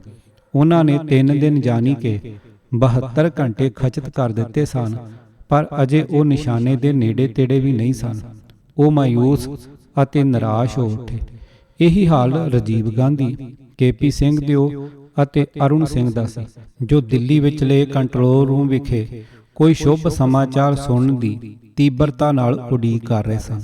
ਸ਼ਾਇਦ ਇੰਦਰਾ ਗਾਂਧੀ ਅਜਿਹੀ ਖਬਰ ਸੁਣਨ ਲਈ ਸਭ ਤੋਂ ਬੇਚੈਨ ਸੀ। ਉਸਨੇ ਆਪਣੇ ਜਨਰਲਾਂ ਨੂੰ ਹੋਰ ਸਮਾਂ ਗੁਆਏ ਬਿਨਾਂ ਉਹਨਾਂ ਦੇ ਜ਼ਿੰਮੇ ਲਾਏ ਗਏ ਕਾਰਜ ਨੂੰ ਨੇਪਰੇ ਚਾੜਨ ਦਾ ਹੁਕਮ ਦੇ ਦਿੱਤਾ। ਪਰ ਇਹ ਕਰਨ ਨਾਲੋਂ ਕਹਿਣਾ ਸੌਖਾ ਸੀ। ਹੁਣ ਕ੍ਰੋਧਿਤ ਹੋਏ ਸੁੰਦਰ ਜੀ ਅਤੇ ਦਿਆਲ ਨੇ ਕਮਾਂਡੋਆਂ ਨੂੰ ਚੌਥਾ ਹੱਲਾ ਬੋਲਣ ਦਾ ਆਦੇਸ਼ ਦਿੱਤਾ। ਇਸ ਵਾਰ ਉਹਨੇ ਮਾਤ ਖਾਧੀ ਬੈਠੇ ਮਦਰਾਸੀਆਂ ਨੂੰ 7ਵੀਂ ਗੜਵਾਲ ਰਾਈਫਲਸ ਦੀਆਂ 2 ਹੋਰ ਕੰਪਨੀਆਂ ਦੀ ਕੁਮਕ ਦੇ ਕੇ ਉਹਨਾਂ ਦੀ ਕਮਾਨ ਬਰਾੜ ਨੂੰ ਸੌਂਪ ਦਿੱਤੀ। ਉਹਨਾਂ ਦਾ ਉਦੇਸ਼ ਦੱਖਣੀ ਦੁਆਰ ਵੱਲੋਂ ਦਰਬਾਰ ਸਾਹਿਬ ਸਮੂਹ 'ਚ ਜ਼ੋਰਦਾਰ ਢੰਗ ਨਾਲ ਦਾਖਲ ਹੋਣਾ ਸੀ, ਪਰ ਸਿੱਖ ਲੜਾਕਿਆਂ ਨੇ ਮਦਰਾਸੀਆਂ ਅਤੇ ਗੜਵਾਲੀਆਂ ਦਾ ਫੇਰ ਬੁਰੀ ਤਰ੍ਹਾਂ ਮੂੰਹ ਭੰਨਿਆ। ਇੱਕ ਗਪੌੜੀਆ ਬ੍ਰਿਗੇਡੀਅਰ AK ਦੀਵਾਨ ਮਦਰਾਸੀਆਂ ਅਤੇ ਗੜਵਾਲੀਆਂ ਦੀ ਕਮਾਂਡ ਕਰ ਰਿਹਾ ਸੀ। ਆਪਣੇ ਫੌਜੀ ਜਵਾਨਾਂ ਦੇ ਦੰਦ ਖੱਟੇ ਹੁੰਦੇ ਵੇਖ ਕੇ ਉਸਨੇ ਬਰਾੜ ਨੂੰ ਆਪਣੇ ਸੈਨਿਕਾਂ ਲਈ ਹੋਰ ਕੁਮਕ ਭੇਜਣ ਲਈ ਕਿਹਾ, ਜਿਨ੍ਹਾਂ ਦਾ ਕਿ ਭਾਰੀ ਜਾਨੀ ਨੁਕਸਾਨ ਹੋ ਚੁੱਕਾ ਸੀ। ਨਵੀਂ ਕੁਮਕ ਦੇ ਨਾਲ ਬਲਵਾਨ ਹੋਏ ਬ੍ਰਿਗੇਡੀਅਰ ਦੀਵਾਨ ਨੇ ਅਕਾਲ ਤਖਤ ਨੂੰ ਕਬਜ਼ੇ 'ਚ ਲੈਣ ਲਈ ਮੁੜ ਕੇ ਕਈ ਹਮਲੇ ਕੀਤੇ, ਪਰ ਹਰ ਵਾਰ ਉਸ ਦੀਆਂ ਫੌਜੀ ਟੁਕੜੀਆਂ ਨੂੰ ਭੱਜਣ ਲਈ ਮਜਬੂਰ ਕਰ ਦਿੱਤਾ ਗਿਆ। ਇਹ ਜਾਣ ਲੈਣ ਉਪਰੰਤ ਕਿ ਭਾਰਤੀ ਫੌਜ ਲਈ ਅਕਾਲ ਤਖਤ ਅਜਿੱਤ ਹੈ ਅਤੇ ਇਹ ਮਹਿਸੂਸ ਕਰਦਿਆਂ ਕਿ ਸੰਤ ਭਿੰਡਰਾਂਵਾਲੇ ਨੂੰ ਜਿੱਤਣਾ ਵੀ ਅਸੰਭਵ ਹੈ, ਬ੍ਰਿਗੇਡੀਅਰ ਦੀਵਾਨ ਨੇ ਅਕਾਲ ਤਖਤ ਨੂੰ ਉਡਾਉਣ ਲਈ ਜਨਰਲ ਬਰਾੜ ਤੋਂ ਵਿਜੰਤਾ ਟੈਂਕ ਉਪਯੋਗ ਕਰਨ ਦੀ ਇਜਾਜ਼ਤ ਮੰਗੀ। ਉਸਨੇ ਆਪਣੀ ਦਲੀਲ ਪੇਸ਼ ਕਰਦਿਆਂ ਕਿਹਾ ਕਿ ਜੇ ਉਸ ਨੂੰ ਜੰਗੀ ਟੈਂਕ ਵਰਤਣ ਦੀ ਆਗਿਆ ਨਾ ਦਿੱਤੀ ਗਈ ਤਾਂ ਮੈਦਾਨੇ ਜੰਗ ਵਿੱਚ ਘਿਰੇ ਹੋਏ ਉਸ ਦੇ ਫੌਜੀ ਜਵਾਨਾਂ ਦਾ ਭੋਗ ਪੈਂਦਿਆਂ ਪੂਰਾ ਦੇਰ ਨਹੀਂ ਲੱਗਣੀ, ਕਿਉਂਕਿ ਉਹ ਸਿੱਖ ਜੁਝਾਰੂਆਂ ਸਾਹਮਣੇ ਬਲੀ ਦੇ ਬੱਕਰਿਆਂ ਤੋਂ ਵੱਧ ਕੁਝ ਨਹੀਂ ਸਨ। ਇੱਥੇ ਇਸ ਗੱਲ ਨੂੰ ਧਿਆਨ 'ਚ ਰੱਖਣਾ ਬਹੁਤ ਤਰਕ ਸੰਗਤ ਹੈ ਕਿ ਭਾਰਤੀ ਫੌਜ ਦੇ ਸੈਨਿਕਾਂ ਨੂੰ ਬਾਰ-ਬਾਰ ਨਵੀਆਂ ਕੁਮਕਾਂ ਨਾਲ ਤਰੋ-ਤਾਜ਼ਾ ਕੀਤਾ ਜਾ ਰਿਹਾ ਸੀ, ਜਿਨ੍ਹਾਂ ਨੂੰ ਕਿ ਜੀਵਨ ਦੀਆਂ ਸਾਰੀਆਂ ਸੁੱਖ ਸਹੂਲਤਾਂ ਮੁਹੱਈਆ ਸਨ। ਉਹ ਸੰਸਾਰ ਵਿਚਲੇ ਨਫੀਸ ਤੋਂ ਨਫੀਸ ਹਥਿਆਰਾਂ ਨਾਲ ਵੀ ਲੈਸ ਸਨ। ਇਹ ਸਭ ਤੋਂ ਉੱਪਰ ਉਹ ਗਿਣਤੀ ਪੱਖੋਂ ਸਿੱਖ ਰਾਖਿਆਂ ਤੋਂ ਹਜ਼ਾਰਾਂ ਗੁਣਾ ਵੱਧ ਗਿਣਤੀ ਵਿੱਚ ਸਨ, ਤਾਂ ਵੀ ਮੁੱਠੀ ਭਰ ਜੰਗਜੂ ਸਿੰਘਾਂ ਨੇ ਉਹਨਾਂ ਨੂੰ ਖੁੱਡੇ ਲਾਈ ਰੱਖਿਆ। ਦੂਜੇ ਪਾਸੇ ਸਿੱਖ ਰਾਖੇ ਤਪਸ਼ ਮਾਰਦੀਆਂ ਇਮਾਰਤਾਂ ਅੰਦਰ ਘਿਰੇ ਹੋਏ ਸਨ ਅਤੇ ਉਹ ਵੀ ਝੁਲਸਵੀਂ ਗਰਮੀ 'ਚ, ਜਿਹੜੀ ਕਿ ਜੂਨ 1984 ਦੇ ਪਹਿਲੇ ਹਫ਼ਤੇ ਪੂਰੀ ਸਿਖਰ 'ਤੇ ਸੀ। ਉਹਨਾਂ ਕੋਲ ਖਾਣ ਲਈ ਭੁੱਜੇ ਹੋਏ ਦਾਣਿਆਂ ਅਤੇ ਪੀਣ ਲਈ ਆਪਣੇ ਪਸੀਨੇ ਤੋਂ ਛੁੱਟ ਹੋਰ ਕੁਝ ਨਹੀਂ ਸੀ। ਉਹਨਾਂ ਨੇ ਬਿਨਾਂ ਆਰਾਮ ਅਤੇ ਬਿਨਾਂ ਨੀਂਦ ਰਾਤਾਂ ਗੁਜ਼ਾਰੀਆਂ ਸਨ। ਉਹਨਾਂ ਕੋਲ ਫੌਜ ਵਾਂਗ ਆਪਣੀ ਸੈਨਿਕ ਸ਼ਕਤੀ ਨੂੰ ਵਧਾਉਣ ਲਈ ਨਵੀਆਂ ਕੁਮਕਾਂ ਵਾਸਤੇ ਕੋਈ ਬੰਦੋਬਸਤ ਨਹੀਂ ਸੀ। ਉਹਨਾਂ ਕੋਲ ਭਾਰਤੀ ਹਥਿਆਰਬੰਦ ਫੌਜਾਂ ਦੇ ਮੁਕਾਬਲੇ ਲਈ ਕੋਈ ਆਧੁਨਿਕ ਅਤੇ ਨਫੀਸ ਹਥਿਆਰ ਨਹੀਂ ਸਨ। ਉਹ 1 ਜੂਨ ਤੋਂ ਸੁੱਤੇ ਨਹੀਂ ਸਨ। ਅਜਿਹੇ ਹਾਲਤਾਂ ਵਿੱਚ ਆਮ ਮਨੁੱਖ ਦਾ ਅੱਕ ਥੱਕ ਜਾਣਾ ਸੁਭਾਵਿਕ ਹੁੰਦਾ ਹੈ, ਪਰ ਉਹ ਆਮ ਮਨੁੱਖ ਨਹੀਂ ਸਨ। ਉਹ ਗਿਆਨੀ ਜਰਨੈਲ ਸਿੰਘ ਵੱਲੋਂ ਪੁਨਰ ਸੁਰਜੀਤ ਅਤੇ ਪ੍ਰੇਰਿਤ ਕੀਤੇ ਅਤੇ ਜਨਰਲ ਸੁਬੇਗ ਸਿੰਘ ਵੱਲੋਂ ਸਿੱਖਿਅਤ ਕੀਤੇ ਗੁਰੂ ਗੋਬਿੰਦ ਸਿੰਘ ਦੇ ਖਾਲਸੇ ਸਨ। ਉਪਰੋਕਤ ਤਸੀਹਾਂ ਭਰੀ ਜ਼ਿੰਦਗੀ ਦੇ ਬਾਵਜੂਦ ਉਹ ਨਿਧੜਕ ਅਤੇ ਬਹਾਦਰ ਯੋਧਿਆਂ ਵਾਂਗ ਡਟੇ ਰਹੇ। ਉਹ ਨਿਡਰ ਅਤੇ ਅਹਿਲ ਰਹੇ। ਭਾਰੀ ਬੰਬਾਰੀ ਅਤੇ ਬੰਦੂਕਾਂ ਦੀ ਨਿਰੰਤਰ ਗੋਲਾਬਾਰੀ ਉਹਨਾਂ ਦਾ ਮਨੋਬਲ ਨਾ ਡੇਗ ਸਕੀ। ਜੇਕਰ ਉਹ ਵੀ ਭਾਰਤੀ ਫੌਜ ਦੀ ਤਰ੍ਹਾਂ ਹੀ ਵਿਜੰਤਾ ਟੈਂਕਾਂ, ਭਾਰੀ ਫੀਲਡ ਗੰਨਾਂ ਅਤੇ ਤੋਪਖਾਨੇ ਵਰਗੇ ਹਥਿਆਰਾਂ ਨਾਲ ਲੈਸ ਹੁੰਦੇ ਤਾਂ ਇਸ ਜੰਗ ਦਾ ਨਤੀਜਾ ਕੀ ਹੋਣਾ ਸੀ। ਅਜਿਹੀ ਸੂਰਤ ਵਿੱਚ ਅਵੱਸ਼ ਹੀ ਖਾੜਕੂ ਸਿੰਘਾਂ ਨੇ ਭਾਰਤੀ ਫੌਜ ਨੂੰ ਯਮੁਨਾ ਨਦੀ ਤੋਂ ਪਾਰ ਭਜਾਉਣ ਤੱਕ ਪਿੱਛਾ ਕਰਨਾ ਸੀ। ਇਸੇ ਕਾਰਨ ਹੀ ਜਨਰਲ ਬਰਾੜ ਨੇ ਬੜੇ ਦੁੱਖ ਭਰੇ ਲਹਿਜੇ ਨਾਲ ਲੈਫਟੀਨੈਂਟ ਜਨਰਲ ਸੁੰਦਰ ਜੀ ਕੋਲ ਆਪਣੇ ਲੜਾਈ ਲੜ ਰਹੇ ਸੈਨਿਕਾਂ ਦੀ ਨਿਰਾਸ਼ਾਜਨਕ ਹਾਲਤ ਦੀ ਦੁਹਾਈ ਪਾਈ ਕਿ ਪੈਦਲ ਫੌਜ ਦੇ ਮਾਰੇ ਜਾਣ ਦਾ ਖਤਰਾ ਹੈ। ਇਕੱਲੀ ਪਿਆਦਾ ਫੌਜ ਲਈ ਇਸ ਕਾਰਜ ਨੂੰ ਜਾਰੀ ਰੱਖਣਾ ਨਾਮੁਮਕਿਨ ਹੈ। ਮੈਨੂੰ ਟੈਂਕ ਮੰਗਵਾ ਕੇ ਅਕਾਲ ਤਖਤ ਤੇ ਬੰਬਾਰੀ ਕਰਕੇ ਉਸ ਨੂੰ ਉਡਾਉਣ ਦੀ ਆਗਿਆ ਦਿੱਤੀ ਜਾਵੇ। ਸੁੰਦਰ ਜੀ ਨੇ ਦਿੱਲੀ ਸੰਪਰਕ ਕੀਤਾ, ਜਿੱਥੇ ਕਿ ਇਸ ਲੜਾਈ ਤੇ ਲਗਾਤਾਰ ਨਜ਼ਰ ਰੱਖਣ ਲਈ ਕੰਟਰੋਲ ਰੂਮ ਸਥਾਪਿਤ ਕੀਤਾ ਗਿਆ ਸੀ। ਉਪ ਰੱਖਿਆ ਮੰਤਰੀ KP ਸਿੰਘ ਦਿਓ ਅਤੇ ਅਰੁਣ ਸਿੰਘ ਉੱਥੇ ਰਾਜੀਵ ਗਾਂਧੀ, ਜੋ ਕਿ ਆਪਰੇਸ਼ਨ ਨੀਲਾ ਤਾਰਾ ਦੇ ਸੰਚਾਲਨ ਲਈ ਸਮੁੱਚੇ ਰੂਪ 'ਚ ਇੰਚਾਰਜ ਸੀ, ਦੀ ਸਹਾਇਤਾ ਹੇਠ ਮੌਜੂਦ ਸਨ। ਰਾਜੀਵ ਗਾਂਧੀ ਨੇ ਅੱਗੋਂ ਆਪਣੀ ਮਾਂ ਇੰਦਰਾ ਗਾਂਧੀ ਨਾਲ ਵਿਚਾਰ ਕੀਤੀ ਅਤੇ ਉਸਨੇ ਫੌਜ ਦੇ ਮੁਖੀ AS ਵੈਦਿਆ ਨੂੰ ਬੁਲਾ ਲਿਆ। ਝਟਪਟ ਫੈਸਲਾ ਕੀਤਾ ਗਿਆ ਅਤੇ ਸੁੰਦਰ ਜੀ ਨੂੰ ਆਗਿਆ ਦਿੱਤੀ ਗਈ ਕਿ ਸੰਤ ਭਿੰਡਰਾਂਵਾਲੇ ਨੂੰ ਕਾਬੂ ਕਰਨ ਲਈ ਜੋ ਵੀ ਹਥਿਆਰ ਕਾਰਗਰ ਹੋਣ ਵਰਤੋਂ ਵਿੱਚ ਲਿਆਂਦੇ ਜਾਣ। ਇਸ ਹੁਕਮ ਵਿੱਚ ਇਥੋਂ ਤੱਕ ਵੀ ਖੁੱਲ੍ਹ ਦਿੱਤੀ ਗਈ ਕਿ ਜੇ ਮੁੱਖ ਜੰਗੀ ਟੈਂਕ ਵਿਜੰਤਾ ਮਿੱਥੇ ਨਿਸ਼ਾਨੇ ਨੂੰ ਪ੍ਰਾਪਤ ਨਾ ਕਰ ਸਕਣ ਤਾਂ ਅਕਾਲ ਤਖਤ ਨੂੰ ਉਡਾਉਣ ਲਈ ਹਵਾਈ ਬੰਬਾਰੀ ਲਈ ਜੈਟ ਜਹਾਜ਼ ਵਰਤ ਲਏ ਜਾਣ। ਹਾਲਾਂਕਿ ਇੰਦਰਾ ਗਾਂਧੀ ਵੱਲੋਂ ਅੰਤਮ ਹੁਕਮ ਪ੍ਰਾਪਤ ਨਹੀਂ ਸਨ ਹੋਏ, ਤਾਂ ਵੀ ਪਹਿਲਾਂ ਹੀ 7 ਵਿਜੰਤਾ ਟੈਂਕ ਦਰਬਾਰ ਸਾਹਿਬ ਸਮੂਹ ਅੰਦਰ ਤਾਇਨਾਤ ਕਰ ਦਿੱਤੇ ਗਏ ਸਨ। ਜਿਉਂ ਹੀ ਜਨਰਲ ਬਰਾੜ ਨੂੰ ਉਸ ਦੀ ਇੱਛਾ ਅਨੁਸਾਰ ਅੱਗੇ ਵਧਣ ਦਾ ਹੁਕਮ ਮਿਲਿਆ, ਉਸ ਨੇ ਟੈਂਕ ਚਾਲਕਾਂ ਨੂੰ ਅਕਾਲ ਤਖਤ ਤੇ ਬੰਬ ਭਰਾਉਣ ਦਾ ਆਦੇਸ਼ ਦੇ ਦਿੱਤਾ। 105 mm ਦੀਆਂ ਗੰਨਾਂ ਬੀੜੀ ਵਿਜੰਤਾ ਟੈਂਕਾਂ ਨੇ ਅਕਾਲ ਤਖਤ ਤੇ ਸੈਂਕੜੇ ਭਾਰੀ ਵਿਸਫੋਟਕ ਨੋਕਦਾਰ ਛੇਦਕ ਸਿਰੇ ਵਾਲੇ ਗੋਲੇ ਦਾਗੇ ਅਤੇ 5-6 ਜੂਨ 1984 ਦੀ ਦਰਮਿਆਨੀ ਰਾਤ ਨੂੰ ਸਿੱਖ ਪ੍ਰਭੁਤਾ ਦੇ ਸਰਵ ਉੱਚ ਕੇਂਦਰ ਇਸ ਪਵਿੱਤਰ ਅਸਥਾਨ ਨੂੰ ਢਹਿ ਢੇਰੀ ਕਰ ਦਿੱਤਾ। ਅਕਾਲ ਤਖਤ ਦਾ ਸਾਹਮਣਾ ਪਾਸਾ ਪੂਰੇ ਦਾ ਪੂਰਾ ਤਬਾਹ ਹੋ ਗਿਆ ਅਤੇ ਮਸਾਂ ਇੱਕ ਥੰਮ ਹੀ ਖਲੋਤਾ ਰਹਿ ਗਿਆ। ਨਾਲ ਲੱਗਦੀਆਂ ਇਮਾਰਤਾਂ ਤੇ ਵੀ ਬੰਬਾਰੀ ਕੀਤੀ ਗਈ ਅਤੇ ਮਿੱਟੀ 'ਚ ਮਿਲਾ ਦਿੱਤੀਆਂ ਗਈਆਂ। ਦਰਸ਼ਨੀ ਡਿਉੜੀ ਅਤੇ ਤੋਸ਼ਾਖਾਨਾ ਤੱਕ ਵੀ ਤਬਾਹ ਕਰ ਦਿੱਤੇ ਗਏ। ਇਸ ਦੇ ਨਾਲ ਹੀ ਕੇ ਸੁੰਦਰ ਜੀ ਦੀ ਕਮਾਂਡ ਹੇਠ ਹੋਸਟਲ ਸਮੂਹ ਵਿੱਚ ਕਾਰਵਾਈ ਕੀਤੀ ਜਾ ਰਹੀ ਸੀ ਕਿ ਜਿੱਥੇ ਕਿ ਗਦਾਰ ਹਰਚੰਦ ਸਿੰਘ ਲੌਂਗੋਵਾਲ ਅਤੇ ਉਸਦੇ ਕਾਇਰ ਝੋਲੀ ਚੁੱਕ ਲੁਕੇ ਬੈਠੇ ਸਨ। ਇਸ ਕਾਰਵਾਈ ਦਾ ਮੁੱਖ ਉਦੇਸ਼ ਲੌਂਗੋਵਾਲ ਅਤੇ ਗੁਰਚਰਨ ਸਿੰਘ ਟੌੜਾ ਦੀ ਸਲਾਮਤੀ ਨੂੰ ਯਕੀਨੀ ਬਣਾਉਣਾ ਅਤੇ ਉਹਨਾਂ ਨੂੰ ਸੁਰੱਖਿਅਤ ਬਾਹਰ ਕੱਢਣਾ ਸੀ। ਦਰਬਾਰ ਸਾਹਿਬ ਸਮੂਹ ਅੰਦਰ ਨਾਲੋਂ ਨਾਲ ਦੋਹੀਂ ਪਾਸੀਂ ਚੱਲ ਰਹੀ ਕਾਰਵਾਈ ਦੇ ਉਦੇਸ਼ਾਂ ਵਿਚਲਾ ਅੰਤਰ ਪ੍ਰਤੱਖ ਸੀ। ਅਕਾਲ ਤਖਤ ਤੇ ਕੀਤੀ ਗਈ ਫੌਜੀ ਕਾਰਵਾਈ ਦਾ ਮੁੱਖ ਮੰਤਵ ਸੰਤ ਭਿੰਡਰਾਂਵਾਲੇ ਦੀ ਸਰੀਰਕ ਤੌਰ ਤੇ ਮੌਤ ਨੂੰ ਯਕੀਨੀ ਬਣਾਉਣਾ ਸੀ, ਜਦੋਂ ਕਿ ਦੂਜੀ ਕਾਰਵਾਈ ਦਾ ਮੰਤਵ ਲੌਂਗੋਵਾਲ ਦੀ ਸੁਰੱਖਿਆ ਨੂੰ ਯਕੀਨੀ ਬਣਾਉਣਾ ਸੀ। ਭਾਰਤ ਸਰਕਾਰ ਦੀ ਇਸ ਕਾਰਵਾਈ ਨੇ ਨਿਰਸੰਦੇਹ ਇਹ ਸਾਬਤ ਕਰ ਦਿੱਤਾ ਕਿ ਲੌਂਗੋਵਾਲ ਕਾਂਗਰਸ ਸਰਕਾਰ ਦੇ ਏਜੰਟ ਦੇ ਤੌਰ ਤੇ ਕੰਮ ਕਰ ਰਿਹਾ ਸੀ, ਜਦੋਂ ਕਿ ਸੰਤ ਭਿੰਡਰਾਂਵਾਲਾ ਬਹਾਦਰੀ ਨਾਲ ਦਰਬਾਰ ਸਾਹਿਬ ਸਮੂਹ ਦੀ ਰਾਖੀ ਕਰ ਰਿਹਾ ਸੀ ਅਤੇ ਇਸ ਤਰ੍ਹਾਂ ਉਸ ਨੂੰ ਭਾਰਤ ਸਰਕਾਰ ਦਾ ਦੁਸ਼ਮਣ ਮਿਥਿਆ ਗਿਆ ਸੀ। ਹੋਸਟਲ ਕੰਪਲੈਕਸ ਦੇ ਮੁੱਖ ਦੁਆਰ ਤੇ ਮਜ਼ਬੂਤੀ ਨਾਲ ਸੁਰੱਖਿਆ ਪ੍ਰਦਾਨ ਕਰ ਰਹੇ ਲੋਹੇ ਦੇ ਗੇਟ, ਕਿਉਂਕਿ ਹੋਸਟਲ ਕੰਪਲੈਕਸ 'ਚ ਦਾਖਲ ਹੋਣ ਵਿੱਚ ਰੁਕਾਵਟ ਬਣ ਰਹੇ ਸਨ, ਇਸ ਲਈ ਫੌਜ ਨੂੰ ਗੇਟ ਤੋੜਨ ਲਈ ਜੰਗੀ ਟੈਂਕ ਲਿਆਉਣਾ ਪਿਆ। ਲੋਹ ਗੇਟ ਭੰਨਣ ਉਪਰੰਤ ਬਖਤਰਬੰਦ ਗੱਡੀਆਂ ਅੰਦਰ ਲਿਆਂਦੀਆਂ ਗਈਆਂ ਅਤੇ ਦੋਹਾਂ ਕੰਪਲੈਕਸਾਂ ਵਿਚਾਲੜੀ ਸੜਕ ਤੇ ਤਾਇਨਾਤ ਕਰ ਦਿੱਤੀਆਂ ਗਈਆਂ। ਇਹਨਾਂ ਦੇ ਪਿੱਛੇ ਹੀ 9ਵੀਂ ਕਮਾਊ ਬਟਾਲੀਅਨ ਦੀ ਫੌਜ ਅਤੇ ਕਮਾਂਡੋ, ਜਿਨ੍ਹਾਂ ਨੇ ਜ਼ਰਾ ਬਖਤਰ ਬੁਲਟ ਪ੍ਰੂਫ ਜੈਕਟਾਂ ਪਹਿਨੇ ਹੋਏ ਸਨ, ਦਾਖਲ ਹੋਏ। ਦਾਖਲ ਹੁੰਦਿਆਂ ਸਾਰ ਹੀ ਫੌਜ ਸੜਕ ਦੇ ਦੋਹਾਂ ਪਾਸਿਆਂ ਦੀਆਂ ਛੱਤਾਂ ਤੋਂ ਜ਼ਬਰਦਸਤ ਫਾਇਰਿੰਗ ਦੀ ਮਾਰ ਹੇਠ ਆ ਗਈ, ਪਰ ਇਹ ਟਾਕਰਾ ਉਨਾ ਸਖਤ ਨਹੀਂ ਸੀ ਜਿੰਨਾ ਕਿ ਫੌਜ ਨੂੰ ਦਰਬਾਰ ਸਾਹਿਬ ਸਮੂਹ ਅੰਦਰ ਸਹਿਣਾ ਪਿਆ ਸੀ। ਇਸ ਲਈ ਫੌਜ ਹੋਸਟਲ ਕੰਪਲੈਕਸ ਅੰਦਰ ਦਾਖਲ ਹੋਣ ਵਿੱਚ ਸਫਲ ਹੋ ਗਈ, ਜਿੱਥੇ ਕਿ ਤੇਜਾ ਸਿੰਘ ਸਮੁੰਦਰੀ ਹਾਲ 'ਚ ਸਿੱਖ ਪੰਥ ਦਾ ਗਦਾਰ ਲੌਂਗੋਵਾਲ ਆਪਣੇ ਲੁਫੰਗੇ ਸਾਥੀਆਂ ਸਮੇਤ ਗੁਰਚਰਨ ਸਿੰਘ ਟੌੜਾ ਦੇ ਦਫ਼ਤਰ ਵਿੱਚ ਸਿਮਟਿਆ ਹੋਇਆ ਸੀ। ਜਦੋਂ ਕਮਾਂਡੋ ਇਸ ਦਫ਼ਤਰ 'ਚ ਦਾਖਲ ਹੋਏ ਤਾਂ ਉੱਥੇ ਲੁਕੇ ਸਾਰੇ ਵਿਅਕਤੀਆਂ ਨੇ ਬਿਨਾਂ ਕਿਸੇ ਹੀਲ ਹੁਜਤ ਬਾਹਾਂ ਖੜੀਆਂ ਕਰਕੇ ਆਤਮ ਸਮਰਪਣ ਕਰ ਦਿੱਤਾ। ਇਹਨਾਂ ਵਿੱਚ ਹਰਚੰਦ ਸਿੰਘ ਲੌਂਗੋਵਾਲ, ਗੁਰਚਰਨ ਸਿੰਘ ਟੌੜਾ, ਭਾਨ ਸਿੰਘ, ਬਲਵੰਤ ਸਿੰਘ ਰਾਮੂਵਾਲੀਆ ਅਤੇ SGPC ਦਾ ਸਹਾਇਕ ਸਕੱਤਰ ਅਬਿਨਾਸ਼ੀ ਸਿੰਘ ਸ਼ਾਮਲ ਸਨ।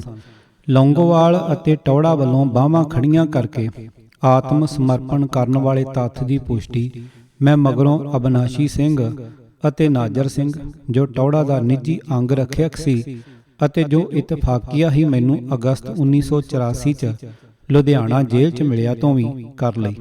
ਨਾਜਰ ਸਿੰਘ ਨੇ ਮੈਨੂੰ ਟੌੜਾ ਦੀਆਂ 2 ਜੂਨ ਤੋਂ 5 ਜੂਨ 1984 ਅਤੇ 6 ਜੂਨ ਦੇ ਤੜਕੇ 2 ਵਜੇ ਉਹਦੇ ਵੱਲੋਂ ਆਤਮ ਸਮਰਪਣ ਕਰਨ ਤੱਕ ਦੀਆਂ ਗਤੀਵਿਧੀਆਂ ਦੀ ਸਾਰੀ ਕਹਾਣੀ ਦੱਸੀ। ਇੱਥੇ ਹੀ ਗੁਰੂ ਰਾਮਦਾਸ ਸਰਾਂ ਵਿੱਚ ਭਿੰਡਰਾਂਵਾਲੇ ਦਾ ਮੁੱਖ ਸਲਾਹਕਾਰ ਹਰਮਿੰਦਰ ਸਿੰਘ ਸੰਧੂ ਵੀ ਕੁਝ ਹੋਰ ਸਾਥੀਆਂ ਸਮੇਤ ਫੌਜ ਦੇ ਕਾਬੂ ਆ ਗਏ। ਮੈਨੂੰ ਇਹ ਵੀ ਪਤਾ ਚੱਲਿਆ ਕਿ ਲੌਂਗੋਵਾਲ ਜੁੰਡਲੀ ਵੱਲੋਂ ਇੱਥੇ ਇਹਨਾਂ ਨੂੰ ਫੌਜ ਕੋਲੋਂ ਮਰਵਾਉਣ ਦੀ ਕੋਸ਼ਿਸ਼ ਵੀ ਕੀਤੀ ਗਈ, ਕਿਉਂਕਿ ਗ੍ਰਿਫਤਾਰੀ ਉਪਰੰਤ ਲੌਂਗੋਵਾਲ ਹੋਰਾਂ ਨੂੰ ਵੀ 6 ਜੂਨ ਦੀ ਸਵੇਰੇ 5-6 ਵਜੇ ਦੇ ਦਰਮਿਆਨ ਗੁਰੂ ਰਾਮਦਾਸ ਸਰਾਂ ਦੀ ਤੇਜਾ ਸਿੰਘ ਸਮੁੰਦਰੀ ਹਾਲ ਨਾਲ ਲੱਗਦੀ ਬਾਹੀ ਵਾਲੇ ਬਰਾਂਡੇ ਵਿੱਚ ਲਿਆ ਕੇ ਬਿਠਾਇਆ ਗਿਆ ਸੀ, ਜਿੱਥੇ ਕਿ ਕੁਝ ਹੋਰ ਆਮ ਸਿੱਖ ਯਾਤਰੀ ਅਤੇ ਸੰਤ ਭਿੰਡਰਾਂਵਾਲੇ ਦੇ ਉਪਰੋਕਤ ਸਾਥੀ ਵੀ ਮੌਜੂਦ ਸਨ। ਆਤਮ ਸਮਰਪਣ ਉਪਰੰਤ ਟੌੜਾ ਅਤੇ ਲੌਂਗੋਵਾਲ ਨੂੰ 6 ਜੂਨ ਦੀ ਸਵੇਰ ਬਾਕੀਆਂ ਨਾਲੋਂ ਅਲੱਹਦਾ ਕਰਕੇ ਸੁਰੱਖਿਅਤ ਜਗ੍ਹਾ ਲੈ ਜਾਇਆ ਗਿਆ। ਗ੍ਰਿਫਤ ਵਿੱਚ ਆਏ ਬਾਕੀ ਦੇ ਲੋਕ ਪਿੱਛੇ ਰਹਿ ਗਏ। ਉਹਨਾਂ ਨੂੰ ਗੁਰੂ ਰਾਮਦਾਸ ਸਰਾਂ ਦੇ ਅੰਦਰਲੇ ਅਹਾਤੇ ਵਿੱਚ ਬਿਠਾ ਦਿੱਤਾ ਗਿਆ ਅਤੇ ਅਚਾਨਕ ਉਹਨਾਂ ਉੱਪਰ ਗੋਲੀ ਚਲਾ ਦਿੱਤੀ ਗਈ ਅਤੇ ਹੱਥ ਗੋਲਾ ਵੀ ਸੁੱਟਿਆ ਗਿਆ। ਇੱਥੇ ਘੱਟੋ ਘੱਟ 70 ਸਿੱਖਾਂ ਦੀ ਮੌਤ ਹੋ ਗਈ। ਮਰਨ ਵਾਲਿਆਂ ਵਿੱਚ ਕੁਝ ਔਰਤਾਂ ਅਤੇ ਬੱਚੇ ਵੀ ਸ਼ਾਮਲ ਸਨ। ਨਾਜਰ ਸਿੰਘ ਨੇ ਇਸ ਘਟਨਾ ਦੀ ਪੁਸ਼ਟੀ ਕੀਤੀ ਕਿ ਫੌਜ ਨੇ ਗੋਲੀ ਚਲਾ ਕੇ 70 ਵਿਅਕਤੀਆਂ ਨੂੰ ਮੌਤ ਦੇ ਘਾਟ ਉਤਾਰਿਆ ਅਤੇ ਕਈ ਹੋਰਨਾਂ ਨੂੰ ਜ਼ਖਮੀ ਕੀਤਾ ਸੀ। ਖੁਦ ਉਸ ਨੂੰ ਵੀ ਗੋਲੀਆਂ ਨਾਲ 2 ਜ਼ਖਮ ਆਏ, ਇੱਕ ਲੱਤ ਵਿੱਚ ਅਤੇ ਦੂਜਾ ਬਾਹਾਂ ਦੇ ਉੱਪਰਲੇ ਹਿੱਸੇ ਵਿੱਚ। ਇੱਥੇ ਇਹ ਦਿਲਚਸਪ ਘਟਨਾ ਜ਼ਿਕਰਯੋਗ ਹੈ ਕਿ ਗੁਰਚਰਨ ਸਿੰਘ ਦਫ਼ਤਰ ਸਕੱਤਰ ਅਤੇ ਸੰਤ ਭਿੰਡਰਾਂਵਾਲੇ ਦਾ ਇੱਕ ਕੱਟੜ ਵਿਰੋਧੀ ਬੱਗਾ ਸਿੰਘ ਫੌਜ ਦੀ ਗੋਲੀ ਨਾਲ ਨਹੀਂ ਮਰੇ ਸਨ। ਉਹਨਾਂ ਨੂੰ ਸੰਤ ਭਿੰਡਰਾਂਵਾਲੇ ਦੇ ਸਮਰਥਕਾਂ ਨੇ ਗੋਲੀਆਂ ਨਾਲ ਮਾਰ ਮੁਕਾਇਆ। ਇਵੇਂ ਦੋਹਾਂ ਗਦਾਰਾਂ ਨੂੰ ਸਜ਼ਾ ਮਿਲ ਗਈ। ਇੱਥੇ ਇਹ ਬੜਾ ਦੁਖਦਾਇਕ ਹੈ ਕਿ ਲੌਂਗੋਵਾਲ ਨੇ ਮੰਜੀ ਸਾਹਿਬ ਅੰਮ੍ਰਿਤਸਰ ਵਿਖੇ ਬਾਰ-ਬਾਰ ਗੁਰੂ ਗ੍ਰੰਥ ਸਾਹਿਬ ਦੀ ਹਜ਼ੂਰੀ ਵਿੱਚ ਇਹ ਸਹੁੰ ਖਾਧੀ ਸੀ ਕਿ ਉਹ ਦਰਬਾਰ ਸਾਹਿਬ ਸਮੂਹ ਤੇ ਫੌਜੀ ਹਮਲਾ ਹੋਣ ਤੇ ਇਸ ਦੀ ਰਾਖੀ ਕਰੇਗਾ, ਪਰੰਤੂ ਜਦੋਂ ਇਸ ਪਵਿੱਤਰ ਅਸਥਾਨ ਤੇ ਅਸਲੀਅਤ ਵਿੱਚ ਹਮਲਾ ਹੋਇਆ ਤਾਂ ਉਹ ਬਿਨਾਂ ਕਿਸੇ ਹੀਲ ਹੁਜਤ ਦੇ ਆਪਣੇ ਹੀ ਲੋਕਾਂ ਦੀਆਂ ਲਾਸ਼ਾਂ ਤੋਂ ਲੰਘ ਗਿਆ। ਇਵੇਂ 5 ਜੂਨ 1984 ਦੀ ਕਾਲੀ ਬੋਲੀ ਤੇ ਭਿਅੰਕਰ ਰਾਤ ਦਾ ਅੰਤ ਹੋਇਆ।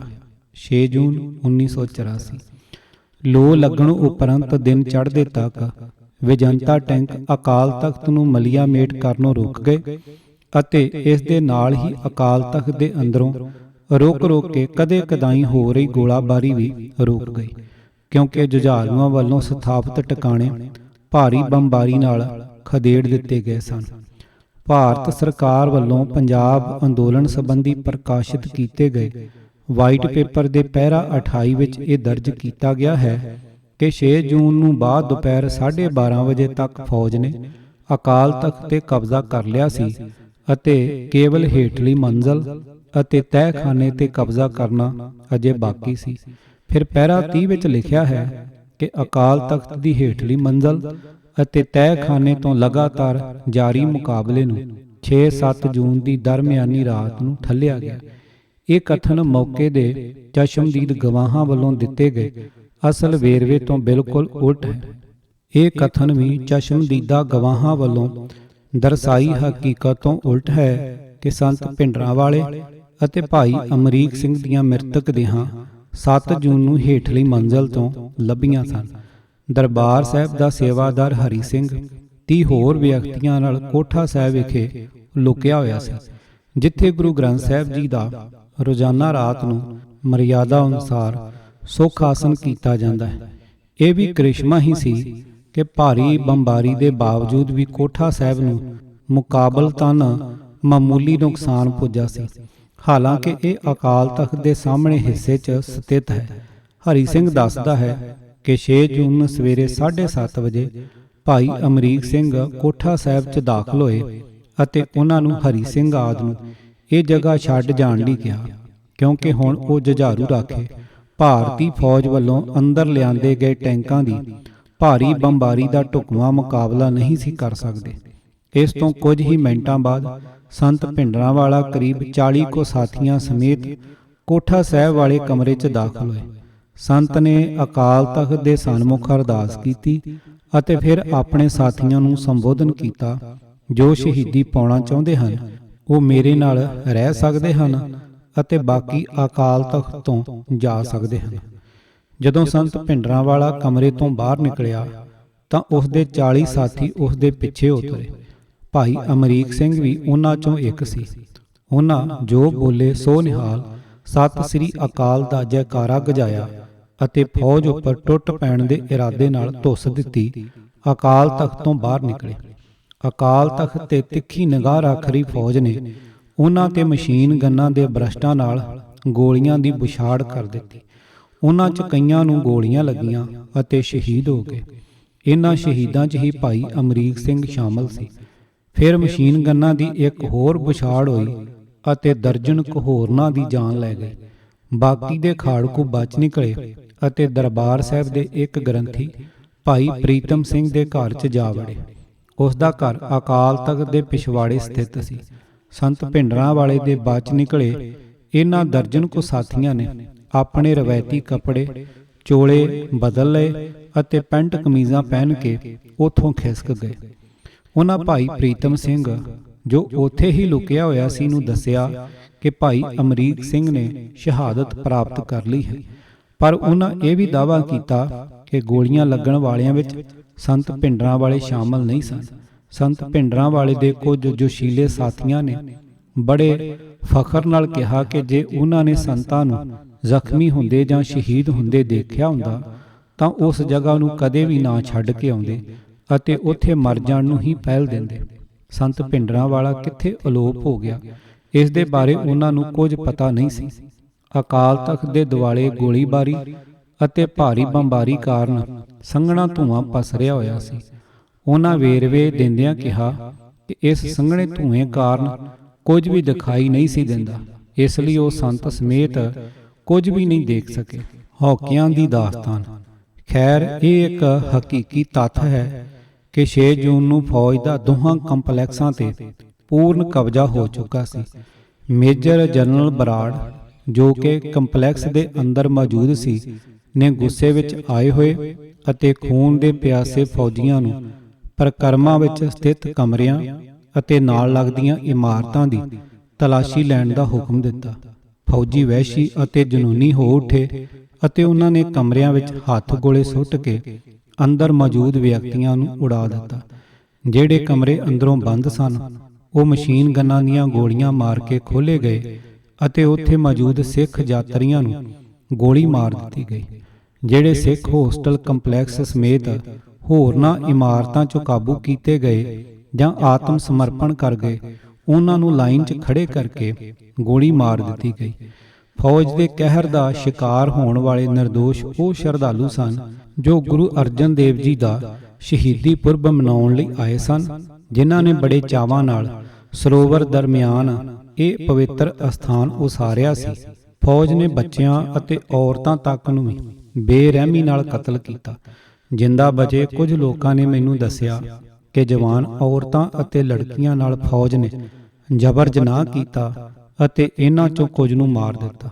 ਤਾਂ ਵੀ ਕੁਝ ਜਿੰਦਾ ਬਚ ਗਈਆਂ ਅਤੇ ਉਹਨਾਂ ਆਪਣੀਆਂ ਦਰਦਨਾਕ ਹੱਡ ਬੀਤੀਆਂ ਸੁਣਾਈਆਂ। ਇੱਕ 20 ਕੁ ਸਾਲ ਦੀ ਜਵਾਨ ਔਰਤ ਜੋ ਲੁਧਿਆਣਾ ਦੀ ਸੈਂਟਰਲ ਜੇਲ੍ਹ 'ਚ ਬੰਦ ਸੀ ਨੇ ਮੈਨੂੰ ਦਹਿਸ਼ਤ ਦੀ ਇੱਕ ਦਿਲ ਕੰਬਾਊ ਵਿਥਿਆ ਸੁਣਾਈ। ਉਸ ਦੇ ਪਤੀ ਨੇ ਇੱਕ ਨਵਾਂ ਟਰੱਕ ਖਰੀਦਿਆ ਸੀ। 2 ਮਹੀਨੇ ਪਹਿਲਾਂ ਉਹਨਾਂ ਦੇ ਘਰ ਇੱਕ ਲੜਕਾ ਵੀ ਜਨਮਿਆ ਸੀ। ਇਸ ਲਈ ਉਸ ਦਾ ਪਤੀ ਆਪਣੀ ਦਾਦੀ ਸਮੇਤ ਸਾਰੇ ਪਰਿਵਾਰ ਨੂੰ ਦਰਬਾਰ ਸਾਹਿਬ ਮੱਥਾ ਟੇਕਣ ਲਈ ਲੈ ਗਿਆ। ਉਹ ਗਿਣਤੀ ਵਿੱਚ 14 ਜਣੇ ਸਨ।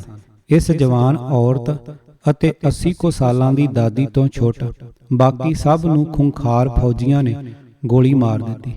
ਉਸ ਦੇ 2 ਮਹੀਨੇ ਦੇ ਬੱਚੇ ਨੂੰ ਹੀ ਉਸ ਦੀ ਗੋਦ ਵਿੱਚ ਹੀ ਗੋਲੀ ਲੱਗ ਗਈ। ਉਸ ਨਾਲ ਵੀ ਜ਼ਬਰਦਸਤੀ ਕੀਤੀ ਗਈ ਅਤੇ ਫਿਰ ਫੌਜੀ ਕੈਂਪ ਵਿੱਚ ਲੈ ਜਾਇਆ ਗਿਆ। ਇੱਕ ਹੋਰ ਸ਼ਾਦੀशुदा ਲੜਕੀ ਜੋ ਲੁਧਿਆਣਾ ਜੇਲ੍ਹ 'ਚ ਹੀ ਸੀ ਨਾਲ ਫੌਜੀਆਂ ਨੇ ਸਮੂਹਿਕ ਤੌਰ ਤੇ ਮੂੰਹ ਕਾਲਾ ਕੀਤਾ। ਵਹਿਸ਼ਤ ਦੀ ਇੱਕ ਹੋਰ ਦਿਲ ਦਹਿਲਾਉਣ ਵਾਲੀ ਹੱਡਬੀਤੀ ਖਾਲਸਾ ਸਕੂਲ ਪੌਂਟਾ ਸਾਹਿਬ ਦੀ ਇੱਕ ਸਿੱਖ ਅਧਿਆਪਕਾ ਨੇ ਸੁਣਾਈ।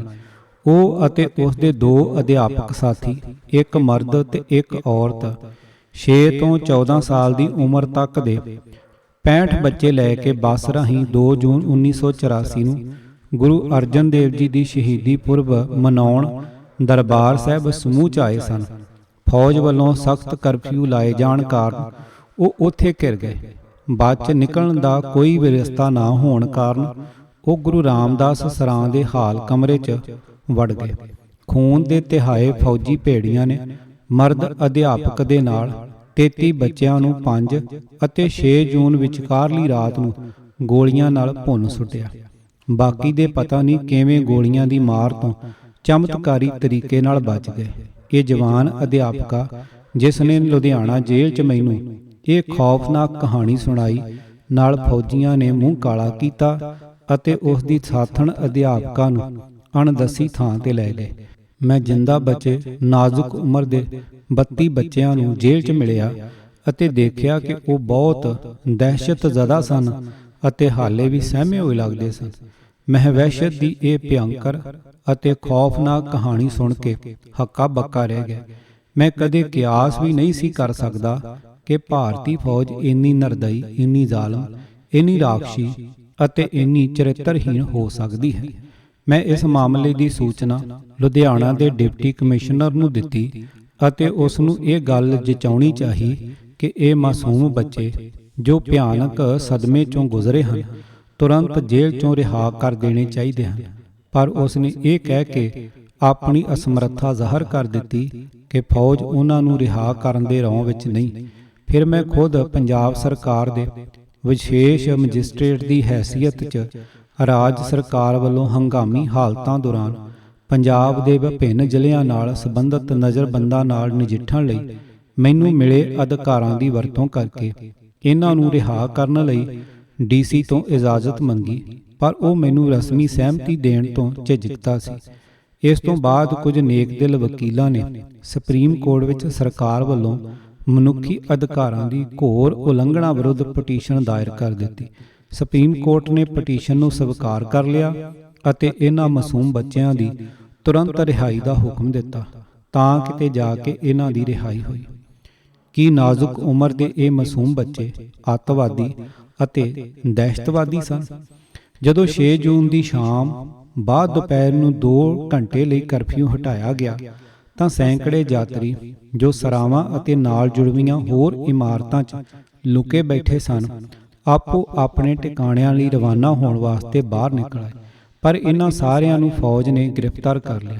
ਉਹਨਾਂ ਦੇ ਹੱਥ ਉਹਨਾਂ ਦੀਆਂ ਪੱਗਾਂ ਨਾਲ ਪਿੱਛੇ ਬੰਨ੍ਹ ਦਿੱਤੇ ਗਏ ਅਤੇ ਉਹਨਾਂ ਨੂੰ ਲਾਇਬ੍ਰੇਰੀ ਬਿਲਡਿੰਗ ਵਾਲੇ ਪਾਸੇ ਲਿਜਾਇਆ ਗਿਆ। ਉੱਥੇ ਉਹਨਾਂ ਨੂੰ ਅੰਧਾਧੁੰਦ ਗੋਲੀਆਂ ਮਾਰ ਦਿੱਤੀਆਂ ਗਈਆਂ।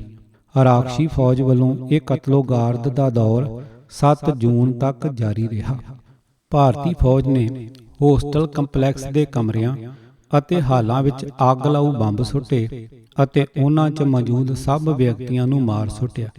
ਇਸ ਬੰਬਾਰੀ ਦੀ ਪ੍ਰਚੰਡਤਾ ਦਾ ਪ੍ਰਗਟਾਵਾ ਝੁਲਸੀਆਂ, ਧੁਆਂਖੀਆਂ ਅਤੇ ਵਿੰਗੀਆਂ ਟੇਢੀਆਂ ਹੋਈਆਂ ਲੋਹੇ ਦੀਆਂ ਅਲਮਾਰੀਆਂ ਅਤੇ ਲੋਹੇ ਦੇ ਫਰਨੀਚਰ ਆਦਿ ਹੋਰ ਸਮਾਨ ਆਦਿਕ ਤੱਥਾਂ ਤੋਂ ਹੁੰਦਾ ਹੈ।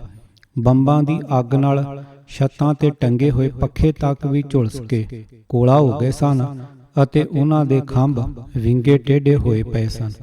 ਅਕਾਲ ਤਖਤ ਦੇ ਪਿਛਵਾੜੇ ਸਥਿਤ ਬਹੁ ਮੰਜ਼ਲੀਆਂ ਇਮਾਰਤਾਂ ਉੱਤੇ ਕੀਤੀ ਗਈ ਬੰਬਾਰੀ ਇੰਨੀ ਪ੍ਰਚੰਡ ਸੀ ਕਿ ਇਹ ਸਾਰੀਆਂ ਬਿਲਡਿੰਗਾਂ ਮਿੱਟੀ 'ਚ ਮਿਲ ਗਈਆਂ।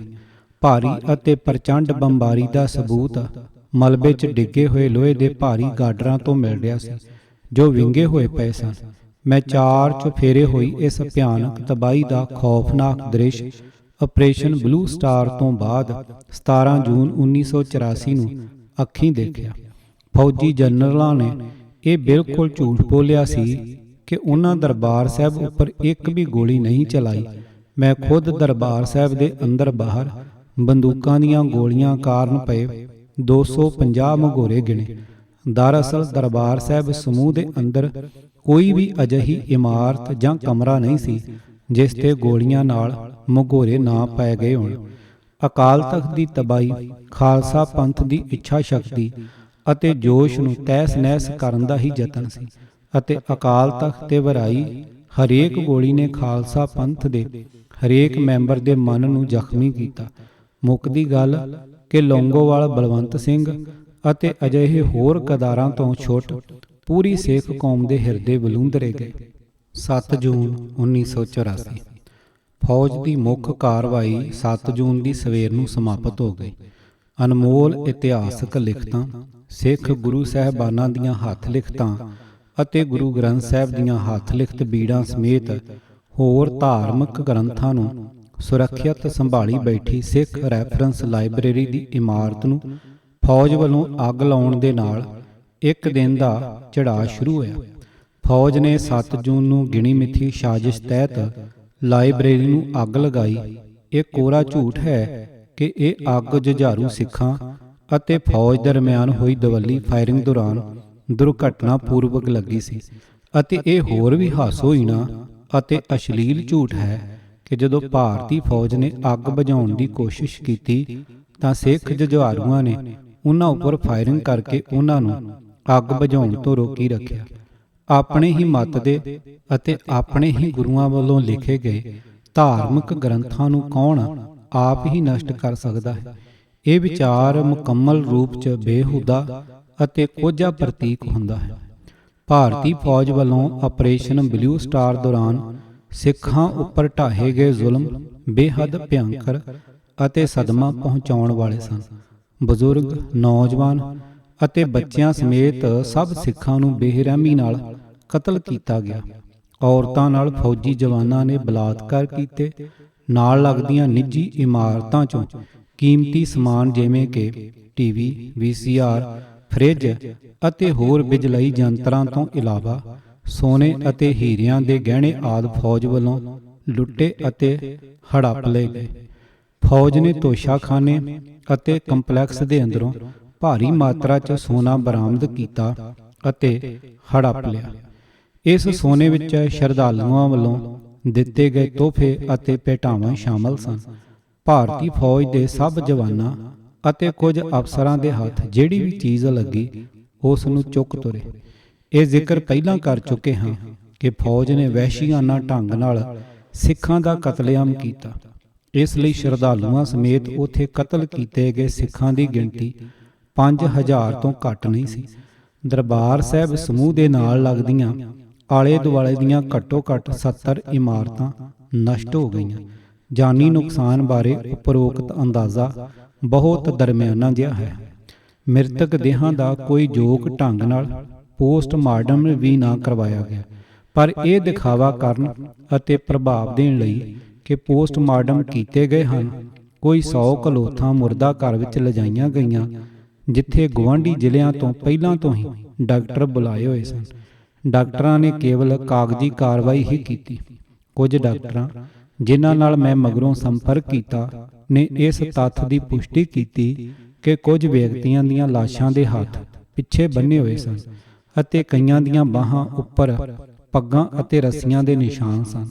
ਕਈ ਲੋਥਾਂ ਦੇ ਹੱਥ ਉਦੋਂ ਤੱਕ ਵੀ ਪਿੱਛੇ ਬੰਨੇ ਹੋਏ ਸਨ ਪਰ ਗੰਢਾਂ ਖੁੱਲੀਆਂ ਹੋਈਆਂ ਸਨ। ਇੱਕ ਡਾਕਟਰ ਨੇ ਮੈਨੂੰ ਦੱਸਿਆ ਕਿ ਉਸ ਨੇ ਇੱਕ ਸਿੱਖ ਨੌਜਵਾਨ ਨੂੰ ਦੇਖਿਆ ਜੋ ਹਾਲੇ ਸਹਿਕ ਰਿਹਾ ਸੀ ਅਤੇ ਤਾਂ ਵੀ ਫੌਜ ਨੇ ਪੋਸਟਮਾਰਟਮ ਲਈ ਲੈ ਆਂਦਾ ਸੀ।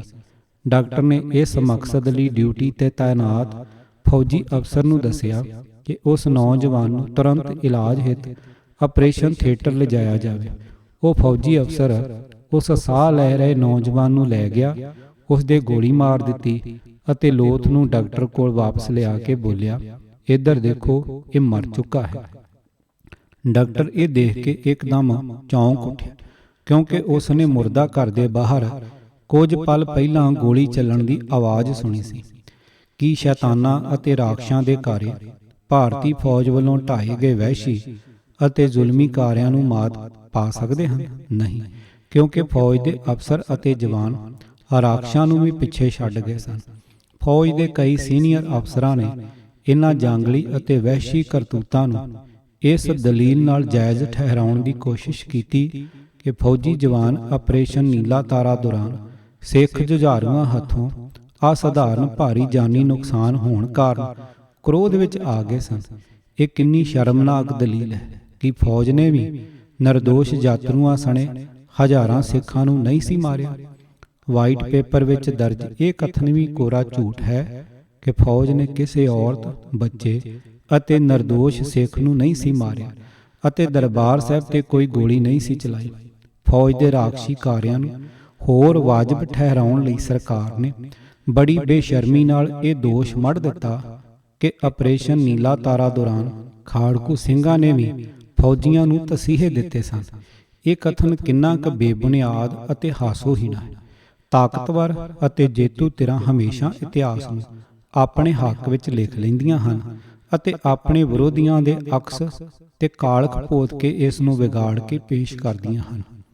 ਜੂਨ 1984 ਭਾਰਤ ਦਾ ਪਹਿਲਾ ਲਹੂ ਪੀਣਾ ਸਿੱਖ ਰਾਸ਼ਟਰਪਤੀ ਗਿਆਨੀ ਜੈਲ ਸਿੰਘ 8 ਜੂਨ 1984 ਨੂੰ ਸਖਤ ਸੁਰੱਖਿਆ ਪ੍ਰਬੰਧਾਂ ਹੇਠ ਦਰਬਾਰ ਸਾਹਿਬ ਕੰਪਲੈਕਸ 'ਚ ਪਧਾਰਿਆ।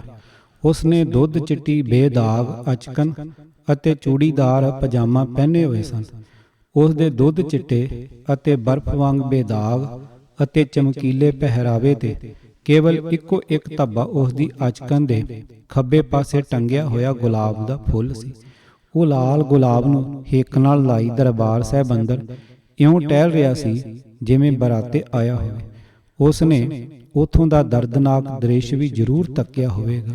ਖੂਨ ਨਾਲ ਲਿਬੜੇ ਕਮਰੇ ਅਤੇ ਸਰੋਵਰ ਦੁਆਲੇ ਪਰਕਰਮਾਂ ਵਿੱਚ ਲਹੂ ਦੇ ਦਾਗ ਇੱਧਰ ਉੱਧਰ ਅਜੇ ਵੀ ਦਿਸ ਰਹੇ ਸਨ, ਭਾਵੇਂ ਕਿ ਫੌਜ ਨੇ ਉਸ ਦੇ ਆਉਣ ਤੋਂ ਪਹਿਲਾਂ ਇਹਨਾਂ ਸਾਰੀਆਂ ਥਾਵਾਂ ਦੀ ਸਫਾਈ ਕਰ ਦਿੱਤੀ ਸੀ। ਉਸ ਨੇ ਭਾਰੀ ਅਤੇ ਪ੍ਰਚੰਡ ਬੰਬਾਰੀ ਕਾਰਨ ਮਲਬੇ ਦਾ ਢੇਰ ਬਣਿਆ ਅਕਾਲ ਤਖਤ, ਬੁਰੀ ਤਰ੍ਹਾਂ ਨਸ਼ਟ ਹੋਈ ਦਰਸ਼ਨੀ ਡਿਉਢੀ ਅਤੇ ਦਰਬਾਰ ਸਾਹਿਬ ਉੱਪਰ ਲੱਗੀਆਂ ਗੋਲੀਆਂ ਦੇ ਮੰਗੋਰੇ ਵੀ ਡਿੱਠੇ ਹੋਣਗੇ। ਉਸ ਨੇ ਆਲੇ ਦੁਆਲੇ ਦੀਆਂ ਇਮਾਰਤਾਂ ਦੀ ਤਬਾਹੀ ਅਤੇ ਪਰਕਰਮਾਂ 'ਚ ਅਤੇ ਕੰਪਲੈਕਸ ਤੋਂ ਬਾਹਰ ਖਿਲਰਿਆ ਹੋਇਆ ਮਲਬਾ ਅਤੇ ਇੱਟਾਂ ਰੋੜੇ ਵੀ ਦੇਖੇ ਹੋਣਗੇ। ਹਜ਼ਾਰਾਂ ਸਿੱਖਾਂ ਦੀਆਂ ਗਲ ਸੜ ਚੁੱਕੀਆਂ ਲਾਸ਼ਾਂ ਦੀ ਬਦਬੂ ਵੀ ਉਹਦੇ ਨੱਕ ਤਾਈਂ ਅੱਪੜੀ ਹੋਵੇਗੀ। ਦਰਿੰਦਗੀ ਅਤੇ ਵਹਿਸ਼ਤ ਭਰਪੂਰ ਕਾਰਿਆਂ ਦਾ ਇਹ ਸਾਰਾ ਦ੍ਰਿਸ਼ ਦੇਖ ਕੇ ਵੀ ਉਸ ਦੇ ਚਿਹਰੇ ਤੇ ਕੋਈ ਸਦਮੇ ਅਤੇ ਤੜਪ ਦੇ ਹਾਵ ਭਾਵ ਨਜ਼ਰੀ ਨਹੀਂ ਪਏ। ਉਸ ਨੇ ਗਵਰਨਰ BD ਪਾਂਡੇ ਨੂੰ ਜੋ ਕਿਹਾ ਉਹ ਸੀ, ਇੰਨੀ ਵੱਡੀ ਮਾਤਰਾ 'ਚ ਅੱਤਵਾਦੀਆਂ ਨੇ ਹਥਿਆਰ ਸਮਗਲ ਕਰਕੇ ਦਰਬਾਰ ਸਾਹਿਬ 'ਚ ਕਿੱਥੋਂ ਅਤੇ ਕਿਵੇਂ ਲਿਆਂਦੇ ਕਿ ਤੁਸੀਂ ਆਪਣੀਆਂ ਅੱਖਾਂ ਤੇ ਕੰਨ ਕਿਸੇ ਨੂੰ ਉਧਾਰ ਦੇ ਰੱਖੇ ਸਨ। ਹੈਰਤ ਅੰਗੇਜ਼ ਪਹਿਲੂ ਹੈ ਕਿ ਉਸ ਨੂੰ ਅਕਾਲ ਤਖਤ ਅਤੇ ਹੋਰ ਇਮਾਰਤਾਂ ਦੀ ਤਬਾਹੀ ਦੇਖ ਕੇ ਕੋਈ ਪਰੇਸ਼ਾਨੀ ਨਹੀਂ ਹੋਈ, ਨਾ ਹੀ ਉਸ ਨੇ ਫੌਜ ਵੱਲੋਂ ਢਾਹੇ ਗਏ ਜ਼ੁਲਮਾਂ ਸੰਬੰਧੀ ਕੋਈ ਚਿੰਤਾ ਦਿਖਾਈ। ਉਸ ਨੇ ਇਹ ਸਵਾਲ ਨਹੀਂ ਕੀਤਾ ਕਿ ਫੌਜ ਨੇ ਮੁੱਖ ਜੰਗੀ ਟੈਂਕ ਵੇਜੰਤਾ ਅਤੇ ਭਾਰੀ ਫੀਲਡ ਗੰਨਾਂ ਅਕਾਲ ਤਖਤ ਨੂੰ ਤਬਾਹ ਕਰਨ ਅਤੇ ਹਜ਼ਾਰਾਂ ਸਿੱਖਾਂ ਨੂੰ ਉਡਾਉਣ ਲਈ ਕਿਉਂ ਇਸਤੇਮਾਲ ਕੀਤੇ ਸਨ। ਗਿਆਨੀ ਜੈਲ ਸਿੰਘ ਨੇ ਗਵਰਨਰ ਨਾਲ ਜਿਨ੍ਹਾਂ ਹਥਿਆਰਾਂ ਬਾਰੇ ਗੱਲਬਾਤ ਕੀਤੀ ਉਹ ਜੁਝਾਰੂਆਂ ਤੋਂ ਨਹੀਂ ਸਨ ਫੜੇ ਗਏ। ਇਹ ਬਿਲਕੁਲ ਨਵੇਂ ਨਕੋਰ ਹਥਿਆਰ ਸਨ ਜਿਨ੍ਹਾਂ ਦਾ ਪ੍ਰਬੰਧ ਫੌਜ ਨੇ ਹੀ ਕੀਤਾ ਸੀ, ਤਾਂ ਕਿ ਇਹਨਾਂ ਦੀ ਨੁਮਾਇਸ਼ ਕਰਕੇ ਇਹ ਪ੍ਰਭਾਵ ਦਿੱਤਾ ਜਾ ਸਕੇ ਕਿ ਖਾੜਕੂ ਵੱਡੀ ਮਾਤਰਾ ਵਿੱਚ ਭਾਰੀ ਹਥਿਆਰਾਂ ਨਾਲ ਲੈਸ ਸਨ। ਜਦੋਂ ਇਹ ਹਥਿਆਰ TV ਤੇ ਪ੍ਰਸਾਰਿਤ ਕੀਤੇ ਗਏ ਤਾਂ ਇਹ ਬਿਲਕੁਲ ਨਵੇਂ ਸਨ ਅਤੇ ਚਮਕਾਂ ਮਾਰਦੇ। ਜਿਹੜੇ ਹਥਿਆਰ ਖਾੜਕੂਆਂ ਕੋਲ ਸਨ ਉਹ ਜਾਂ ਤਾਂ ਪ੍ਰਚੰਡ ਬੰਬਾਰੀ ਕਾਰਨ ਨਸ਼ਟ ਹੋ ਗਏ ਸਨ ਤੇ ਜਾਂ ਫਿਰ ਬਚ ਨਿਕਲੇ ਖਾੜਕੂ ਆਪਣੇ ਨਾਲ ਲੈ ਗਏ ਸਨ। ਉਹਨਾਂ ਤੋਂ ਬਰਾਮਦ ਹੋਏ ਹਥਿਆਰ ਤਾਂ ਪੁਰਾਣੇ ਅਤੇ ਟੁੱਟੇ ਭੱਜੇ ਹੋਣੇ ਚਾਹੀਦੇ ਸਨ। ਚਾਹੇ ਜਿਵੇਂ ਵੀ ਸੀ, ਪਰ ਗਿਆਨੀ ਜੈਲ ਸਿੰਘ ਦੇ ਕਿਰਦਾਰ ਅਨੁਸਾਰ ਉਸ ਦੀ ਉਪਰੋਕਤ ਟਿੱਪਣੀ ਅਨੋਖੀ ਨਹੀਂ ਸੀ।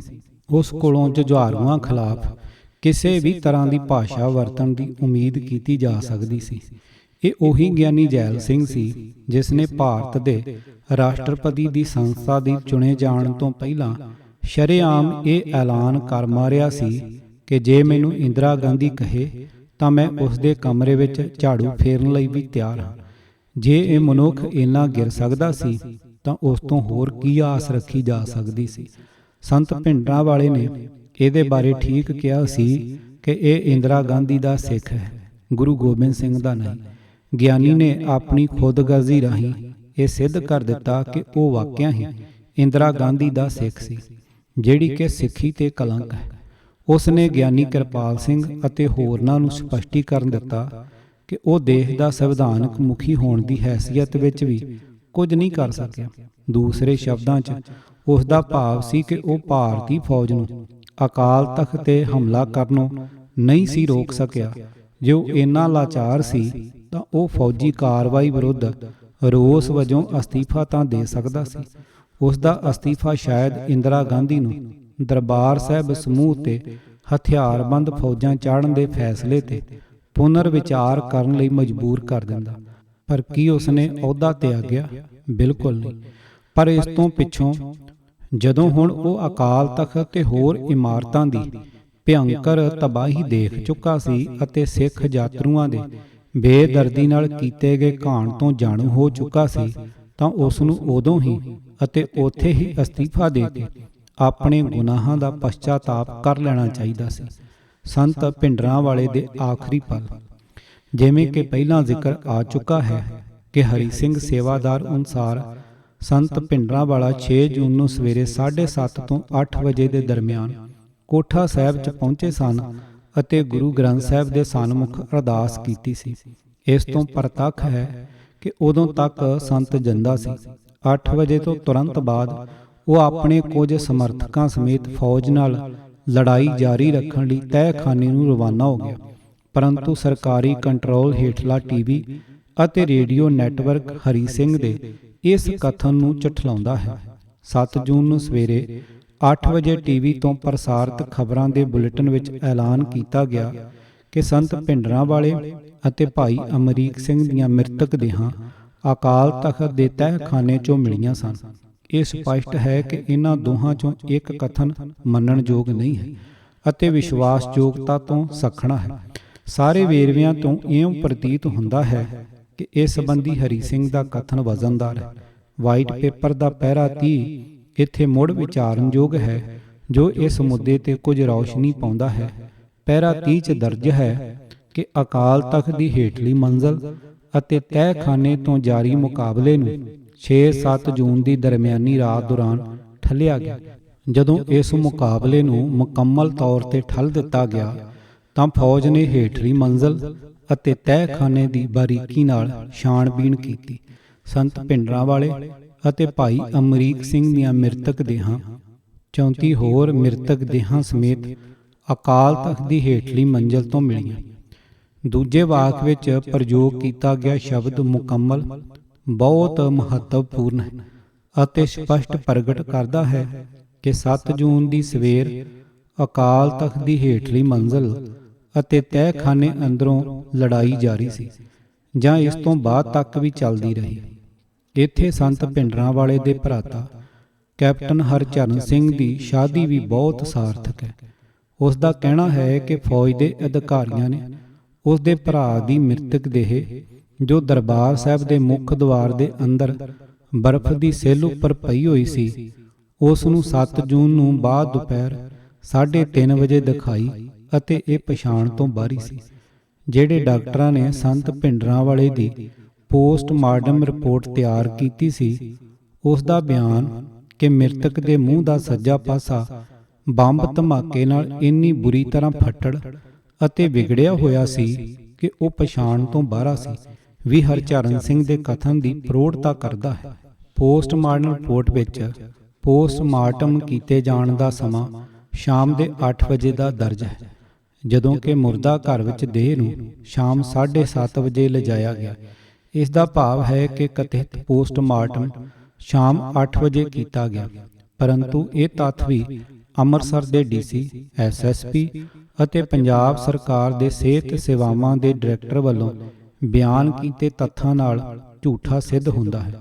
ਉਹਨਾਂ ਸਪਸ਼ਟ ਰੂਪ ਵਿੱਚ ਇਹ ਤੱਥ ਬਿਆਨਿਆ ਕਿ 7 ਜੂਨ ਨੂੰ ਸੂਰਜ ਛਿਪਣ ਤੋਂ ਕਿਤੇ ਪਹਿਲਾਂ ਅੰਤਮ ਸੰਸਕਾਰ ਕਰ ਦਿੱਤਾ ਗਿਆ ਸੀ।